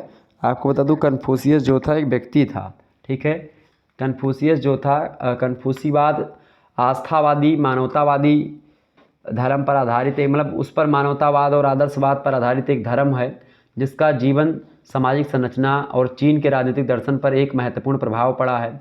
और इस धर्म की स्थापना एक व्यक्ति की ओर ले जाती है जिसे कन्फ्यूशियस के नाम से जानते हैं। कन्फ्यूशियस एक व्यक्ति था। तो प्रश्न ये भी पूछ सकता है कन्फ्यूशियस कौन था। तो कन्फ्यूशियस जो था, इसका जन्म जो हुआ था ईसा मसीह से 500 वर्ष पहले हुआ था कन्फ्यूशियस का जन्म। कन्फ्यूशियसी धर्म मुख्यतः नैतिक आचरण और नैतिक जीवन का निपटारा करता है और अक्सर एक धर्म की अपेक्षा एक नैतिक पद्धति के रूप में वर्गीकृत किया जाता है। इस धर्म को सांसारिकता, स्वर्गीय नहीं, ये इस पर जोर देता है कि सांसारिकता और या स्वर्ग पर एक प्रकार से ये उस पर विश्वास नहीं करता है। ठीक है, कन्फ्यूशियसी धर्म के सिद्धांतों में खास करके पहली बात तो ये है, कन्फ्यूशियसवाद जो है वो पूर्वज की उपासना करता है। यानी मृतक पूर्वज जो हो जाते हैं, उनके जो माता पिता हैं, उनके दादा दादी हैं, जब वो मर जाते हैं तो उनकी पूजा करते हैं। जिनकी आत्माओं में ऐसा विश्वास ये लोग करते हैं कि वे उनके वंशजों के भाग्य को नियंत्रित करते हैं, इसीलिए आत्मा को पूजना, एक प्रकार से अपने पूर्वजों की आत्मा को पूजना। जैसे भारत में पितृपक्ष होता है, पितृपक्ष में क्या होता है, अभी आने वाला है पितृपक्ष, तो उसमें क्या होगा, उसमें क्या होगा कि जो है अपने अपने माता पिता, मतलब अपने माता पिता को लोग क्या देंगे, पानी देंगे, ब्राह्मणों को भोजन खिलवाएंगे। ठीक है, उनको दक्षिणा देंगे। तो ये सब पितृपक्ष में होता है। तो उनको एक प्रकार से क्या होता है, उनके पितृ लोग जो होते हैं उनकी नाम से अगियार होती है। आग, मतलब आग में एक प्रकार से पूड़ी उड़ी और पूड़ी खीर की एक प्रकार से हवन डाली करी जाती है, मतलब अगियार की जाती है। तो उससे क्या होता है कि उनके पूर्वज लोग जो होते हैं खुशी होती है और उनको एक प्रकार से वो चीज़ें मिलती हैं जा करके। तो यही चीज़ें जो है कन्फ्यूशियसवाद के लोग भी मानते हैं और ख़ास करके ये चीज़ें भारतीय चीज़ों से ही ली गई हैं। दूसरी बात, संतानोचित धर्मपरायणता है। क्योंकि वहाँ पर क्या है कि युवा सदस्यों के द्वारा परिवार के बुजुर्गों के प्रति श्रद्धा और आज्ञाकारिता को सम्मान देना है। जो युवा वर्ग है एक प्रकार से वो क्या करता है, वो अपने से जो बड़े लोग हैं उनकी बहुत रिस्पेक्ट करता है, इज्जत करता है। तो ये कन्फ्यूशियसवाद का दूसरी विचारधारा है। ठीक है, आप देखते कन्फ्यूशियसी धर्म के मूलभूत सिद्धांत और भी हैं, जैसे कि सुनहरा नियम बनाते हैं, जेन जिसको कहते हैं, पुण्य करने वाला सज्जन व्यक्ति, रिचुन ताई, चेंग मिंग यानी समाज की भूमिकाओं को उचित रूप से अदा करना, ते मतलब पुण्य की शक्ति, ली मतलब होता है आचरण के आदर्श मापदंड, वेन का मतलब होता है शांतिपूर्ण कला का उपयोग करना। कुल मिलाकर के कन्फ्यूशियसी धर्म जो है अन्य सभी झूठे धर्मों की तरह ही मनुष्य के कर्मों और क्षमताओं के ऊपर निर्भर है। केवल मसीही विश्वास ही पहचानता है कि सभी ने पाप किया है और सभी परमेश्वर की महिमा से रहित हैं और इसके अनुयायी केवल यीशु मसीह पर ही भरोसा करते हैं, जिसका क्रूस के ऊपर किया गया बलिदान उन सभी लोगों को मुक्ति प्रदान करता है जो उसके ऊपर विश्वास करते हैं और अपने स्वयं में भरोसा नहीं रखते हैं परंतु उसी में ही भरोसा करते हैं। तो वो होते हैं एक प्रकार से कन्फ्यूशियसवादी। तो कन्फ्यूशियसवाद एक प्रकार से ये ईसा मसीह के 500 वर्षों पहले इनका जन्म होता है, किसका, कन्फ्यूशियस का। क्लियर, ये बात ध्यान रखिएगा। आगे देखिए, अगला प्रश्न आपकी स्क्रीन पर आ चुका है, चौथा नंबर प्रश्न है। चौथा नंबर प्रश्न आपकी स्क्रीन पर आ चुका है, चीन की कम्युनिस्ट पार्टी का इतिहास का वर्णन करें। चीन की कम्युनिस्ट पार्टी के बारे में अगर बताएं तो चीनी पार्टी का इतिहास जो है, जुलाई 1921 में इसकी स्थापना होती है। अगर बात करें तो मार्क्सवाद पर चर्चा करने के लिए पेकिंग विश्वविद्यालय के प्रोफेसर चेन डुक्सियू और ली उझाओ, इनके नेतृत्व में एक अध्ययन समूह ने जुलाई 1921 में आधिकारिक तौर पर चीनी कम्युनिस्ट पार्टी यानी सीसीपी की स्थापना करते हैं। सन यात सेन ने खास करके सीसीपी को एक संयुक्त मोर्चा बनाने के लिए आमंत्रित किया और सोवियत संघ के अंतर्राष्ट्रीय संगठन कम्युनिस्टर्न के प्रतिनिधियों के तहत प्रशिक्षण के लिए कैंटन में अपनी राष्ट्रवादी पार्टी यानी जीएमडी में शामिल होने के लिए आमंत्रित किया। सोवियत प्रतिनिधियों ने दोनों पार्टियों को लेनिनवादी पार्टियों में पुनर्गठित किया और उस समय तक दोनों दलों की विशेषता वाले ढीले संगठन के बजाय आप देखते हैं लेनिनवादी पार्टी ने लोकतांत्रिक केंद्रीयवाद के सिद्धांत पर काम किया, जिससे सामूहिक नेतृत्व ने सदस्यता के लिए मानक निर्धारित किया और एक शक्तिशाली केंद्रीय समिति ने पार्टी लाइन निर्धारित करी जिसका सभी सदस्यों को पालन करना चाहिए। तो एक प्रकार से इसके बाद में क्या होता है कि खास करके आप देखते हैं जो ये होता है, सन यात सेन के उत्तराधिकारी हुए हैं चांग काई शेक। उनके नेतृत्व में एक सैन्य एकीकरण अभियान, उत्तरी अभियान है जिसको बोलते हैं, 1925 से 1927 ईस्वी में, तो उसमें सीसीपी तेजी से बढ़ी और पार्टी अभी भी शहरी बुद्धिजीवियों के नेतृत्व में जन लामबंदी, श्रम संगठन, ग्रामीण विद्रोह, साम्राज्यवाद विरोधी और राष्ट्रीय एकीकरण का एक कट्टरपंथी एजेंडा विकसित करती थी। और आपको बता दूं कि जैसा कि उत्तरी अभियान के करीब था, चांग ने दिसंबर 1927 में एक श्वेत आतंक फैलाया जिसने शहरों में क्या करा कि सीसीपी का लगभग सफाया ही कर दिया। तो इससे क्या हुआ, मौसे तुंग जिसका शरदकालीन हार्वेस्ट विद्रोह स्थानीय किसानों को लामबंद करने में एक शानदार विफलता रही थी, फिर भी वह पार्टी के नेता बन गए और ग्रामीण ठिकानों की स्थापना करी, चीनी लाल सेना का निर्माण किया। उनकी रक्षा के लिए द्वितीय चीन यानी जापानी युद्ध हुआ 1937 से 1945 तक। उसके दौरान माओ ने माओवाद और उनके नेतृत्व पर जोर देने के लिए एक सुधार अभियान का नेतृत्व भी किया। और युद्ध के बाद आप देखते हैं उन्होंने सीसीपी को चीनी युद्ध यानी 1945-1919 में जीत दिलाई और सीसीपी उसके बाद में फिर स्थापित होती है और चीन की कम्युनिस्ट पार्टी जो है एक प्रकार से, इस प्रकार से इसका इतिहास कुछ रहा जो मैंने आपको बताया। आगे बढ़ते हैं, अगला प्रश्न आपकी स्क्रीन पर आ चुका है, फटाफट से आप देखेंगे। पांचवा प्रश्न आपकी स्क्रीन पर आ चुका है, इंपॉर्टेंट क्वेश्चंस है आपकी परीक्षा के दृष्टि से। संयुक्त राज्य अमेरिका के संविधान की आवश्यक विशेषताओं का वर्णन कीजिए। तो संयुक्त राज्य अमेरिका के जो वास्तविक खास करके या उसकी जो आवश्यक विशेषताएं हैं उनके बारे में आपसे पूछा जा रहा है। तो संयुक्त राज्य अमेरिका का संविधान विश्व का प्रथम लिखित संविधान है, सबसे पहली बात तो ये जानिए। इसके अलावा अध्यक्षात्मक शासन प्रणाली के जन्मदाता देश है चाइना, मतलब अमेरिका। इसके अलावा अमेरिका का संविधान की महत्ता के बारे में गोल्डस्टोन कहते हैं कि अमेरिकी संविधान मानव जाति की आवश्यकता तथा मस्तिष्क से उत्पन्न किसी निश्चित समय की सर्वाधिक आश्चर्यपूर्ण कृति है।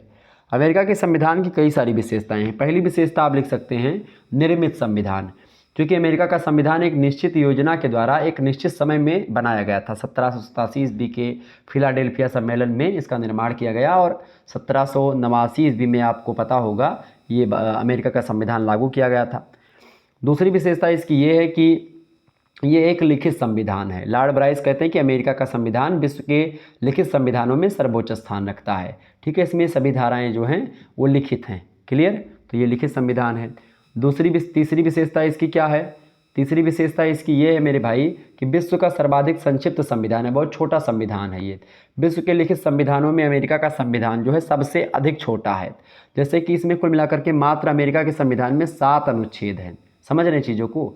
अमेरिका के संविधान में कुल मिलाकर कितने अनुच्छेद हैं? 7 अनुच्छेद हैं। जबकि कनाडा के संविधान में अगर आप देखेंगे तो 147 अनुच्छेद हैं। कनाडा के संविधान में 147 अनुच्छेद हैं। ठीक है, ऑस्ट्रेलिया के संविधान में आप देखेंगे तो 128 अनुच्छेद हैं ऑस्ट्रेलिया के संविधान में।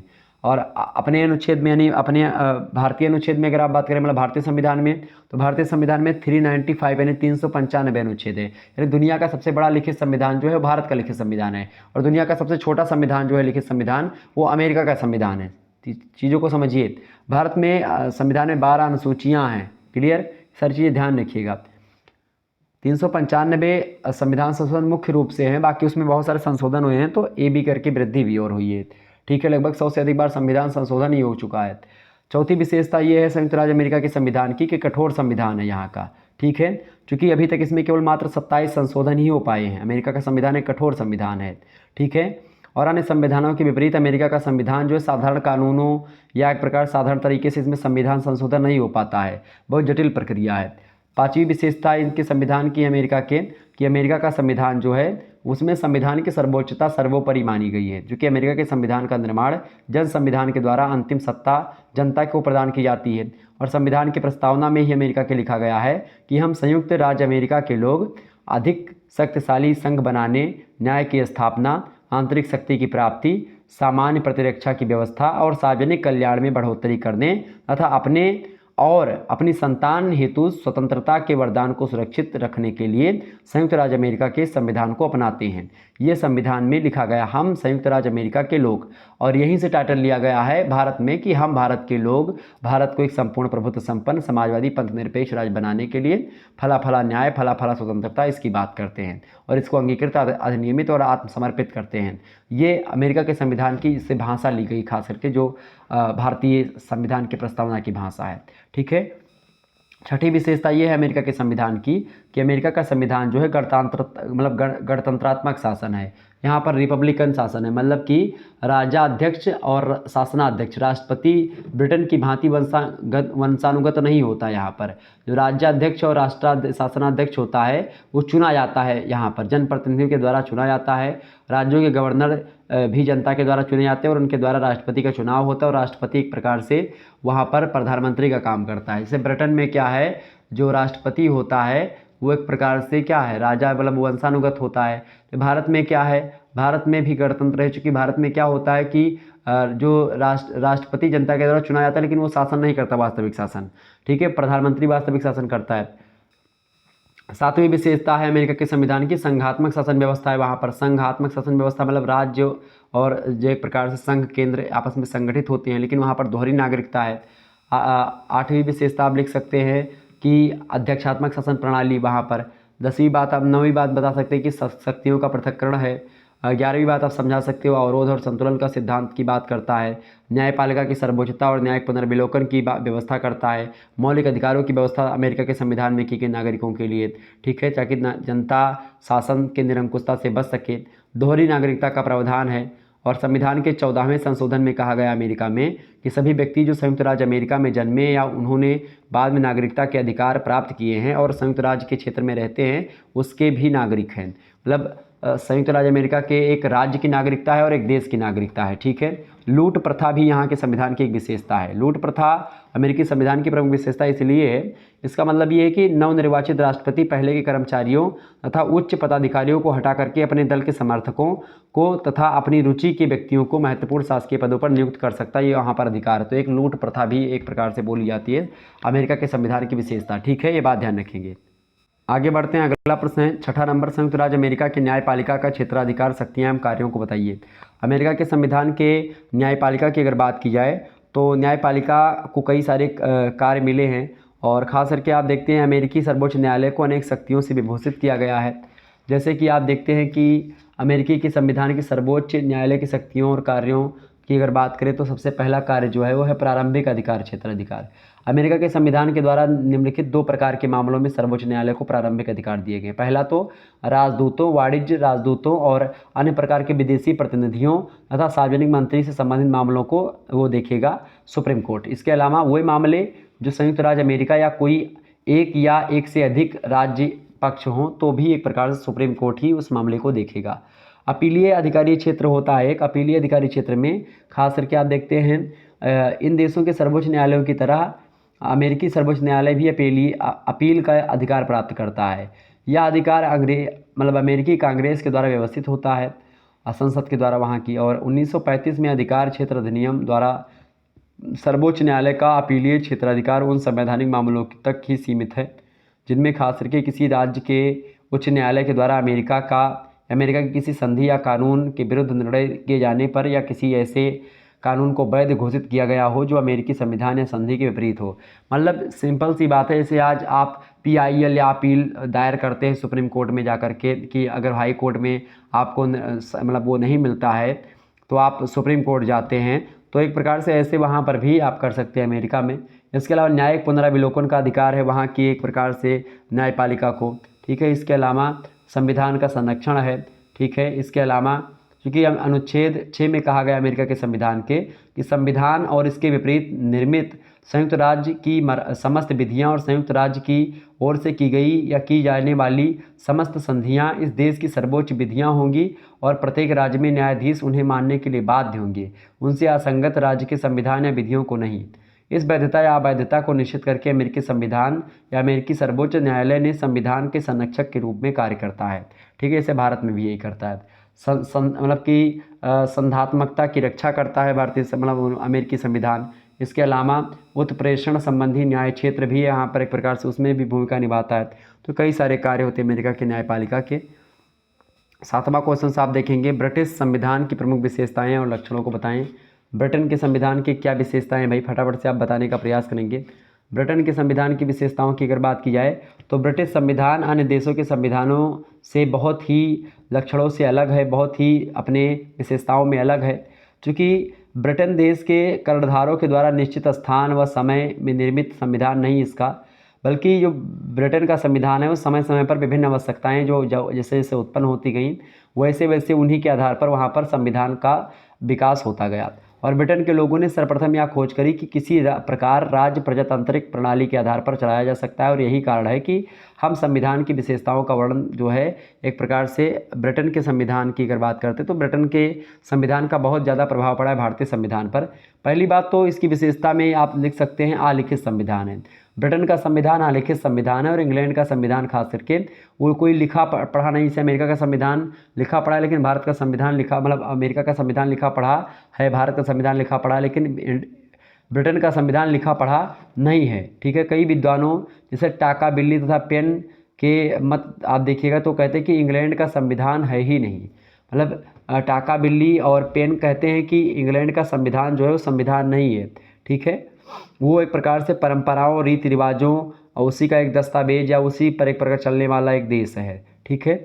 अभी समयों पर आधारित है। दूसरी बात, दूसरी विशेषता ये है संविधान की, विकसित संविधान है अमेरिका मतलब ब्रिटेन का, यानी इंग्लैंड का संविधान जो है विकसित संविधान है, निर्मित संविधान नहीं है। मुनरो कहते हैं कि ब्रिटिश संविधान का निर्माण करने के लिए कभी कोई संविधान सभा गठन नहीं किया गया और या तो प्राणधारियों की भांति पनपा है और युग युग में इसकी उन्नति हुई, परिवर्तन हुआ। इसमें संविधान के विकास में एक अविच्छिन्न निरंतरता पाई जाती है और इसी कारण से यह कथन प्रचलित है कि यह अवसर और बुद्धि की संतान है। खास करके जो ब्रिटेन का संविधान है वो किसका संतान है? अवसर और बुद्धि का एक प्रकार से एक संतान है ब्रिटेन का संविधान। तीसरी विशेषता आप लिख सकते हैं अभिसमयों यानी परंपराओं पर आधारित संविधान है, ठीक है। यानी यहाँ पर जैसे कुछ हुआ, कोई एक प्रकार से किसी समय कोई चीज़ हुई तो वहाँ पर एक प्रकार से वो कानून प्रचलित हो गया, ठीक है। कोई विशेषता, कोई विचारधारा। चौथी बात है संसदीय शासन प्रणाली यहाँ पर है, जहाँ से भारतीय संसदीय शासन प्रणाली ली गई है। यानी लोकसभा, राज्यसभा ये सब होती है। कार्यपालिका वास्तविकता के प्रति उत्तरदायी होता है। और दूसरी बात यह है ब्रिटेन के संविधान में कि ब्रिटेन में राजा संवैधानिक अध्यक्ष के रूप में कार्य करता है और प्रशासन कैबिनेट के द्वारा चलाया जाता है। जैसे फ्रांस, ऑस्ट्रेलिया और भारत और न्यूजीलैंड ये सभी देश जो है संसदात्मक शासन प्रणाली का अनुसरण इसी से करते हैं, मतलब ब्रिटेन के संसदात्मक शासन प्रणाली को ही अपनाते हैं, ठीक है। पांचवी विशेषता है संसद की सर्वोच्चता। संसद की सर्वोच्चता है क्योंकि ब्रिटेन में संसद कानूनी रूप से सर्वोच्च तथा शक्तिमान है, वह पूरे देश के लिए किसी विषय पर कानून बना सकती है और ब्रिटेन में संविधान संशोधन विधेयक को भी साधारण विधेयक की भांति सामान्य मतलब कि संसद सामान्य बहुमत से पारित कर सकती है। और ब्रिटेन में खास करके व्यावहारिक समीक्षा की पद्धति नहीं है, ठीक है। इसके अलावा छठी विशेषता है कि सिद्धांत और व्यवहार में यहाँ पर अंतर होता है। मुनरो कहते हैं कि इंग्लैंड में कोई बात जैसी दिखाई देती है वैसी नहीं है और जैसी है वैसी दिखाई नहीं देती है, ठीक है।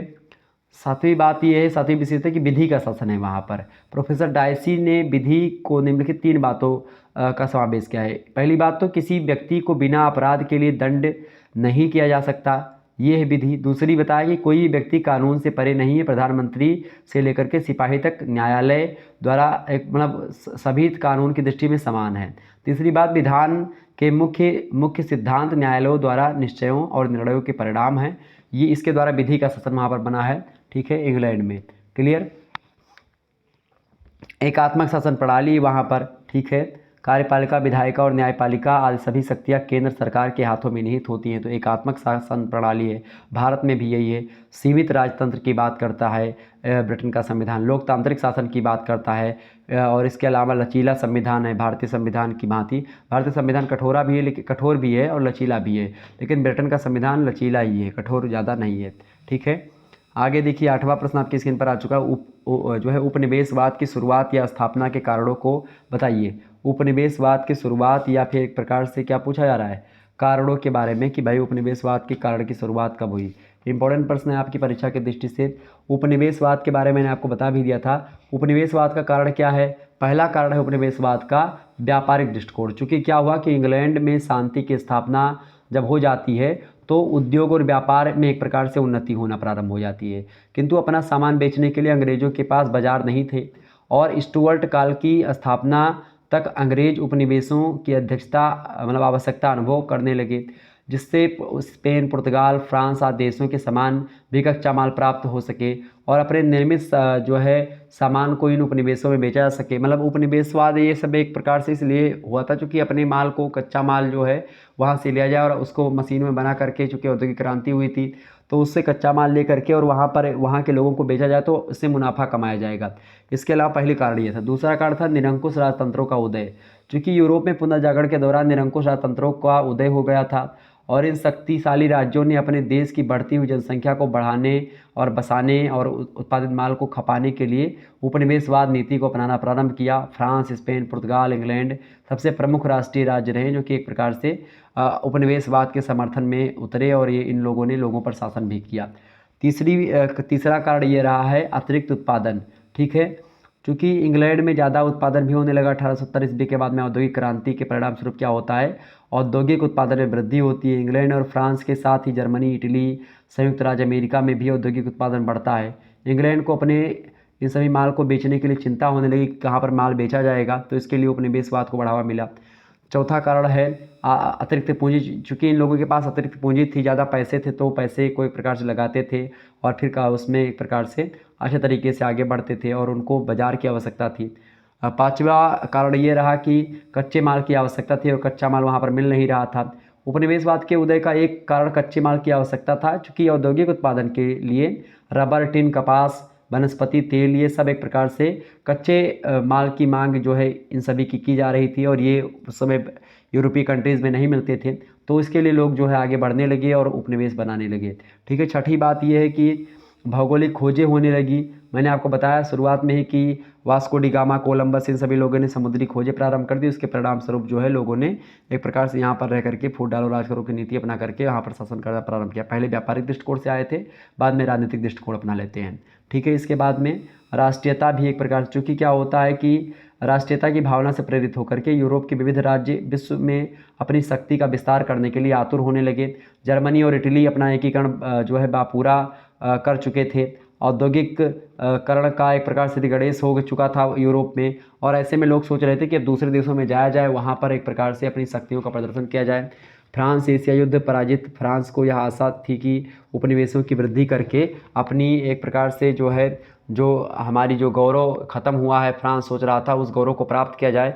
इस प्रकार से संसार के सभी लोग जो है अपने अपने मतलब यूरोप के सभी देश जो है संसार में अपना वर्चस्व स्थापित करना चाहते थे और इस दृष्टि से उपनिवेशवाद को बढ़ावा मिलता है, ठीक है। तो ये रहे कुछ प्रश्न जिसके बारे में मैंने आपको बताया। तो अब आगे बढ़ते हैं और भी चीज़ों को जानने का प्रयास करते हैं। केवल 2 प्रश्न आपको करने हैं। खंड 7 से 500 शब्दों में एक प्रश्न का उत्तर लिखना है, बात ध्यान रखिएगा। पहला प्रश्न दीर्घ उत्तरीय का प्रश्न है ये। और इन प्रश्नों का उत्तर मैं ऑलरेडी जब चैप्टर वाइज वीडियो प्रोवाइड करवाऊंगा तो उसमें आपको मिलता रहेगा। और भी चीज़ें मैं बोर्ड पर पढ़ाता हूं तो आपको मिलेगा। चैप्टर नंबर 1 पढ़ा दिया ऑलरेडी, तो उसको देख लीजिएगा। अगला प्रश्न डेविड ईस्टन के निवेश निर्गत सिद्धांत का परीक्षण कीजिए। मोस्ट इंपॉर्टेंट प्रश्न, इस पर चर्चा करूंगा मैं जल्द ही। अगला प्रश्न उदार लोकतंत्र क्या है, उदार लोकतंत्र की प्रमुख विशेषताओं का वर्णन कीजिए। मोस्ट इंपॉर्टेंट प्रश्न परीक्षा में आ सकता है। अगला प्रश्न 19वीं शताब्दी में ब्रिटिश शासन सामाजिक एवं धार्मिक आंदोलन का मूल्यांकन कीजिए। ये बहुत ही महत्वपूर्ण प्रश्न है। 19वीं शताब्दी में यानी ब्रिटिश काल में किस समय सामाजिक और धार्मिक आंदोलन हो रहे थे उनके बारे में हमको बताना है। चौथा प्रश्न है स्विट्जरलैंड की संघीय सरकार के संगठन तथा शक्तियों का वर्णन कीजिए। तो ये सब प्रश्न आपकी परीक्षा की दृष्टि से महत्वपूर्ण है।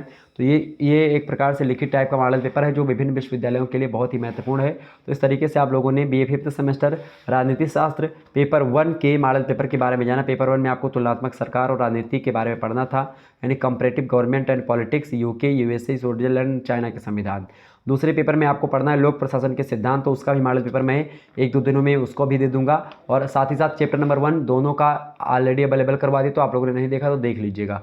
चलिए फिर मिलते हैं हम नेक्स्ट वीडियो में, तब तक के लिए जय हिंद जय भारत। आप सभी का बहुत बहुत धन्यवाद हमारे जुड़ने के लिए। इसी प्रकार से अपना प्यार बनाए रखिएगा। गुड नाइट, अल्लाह हाफिज़, बहुत बहुत धन्यवाद।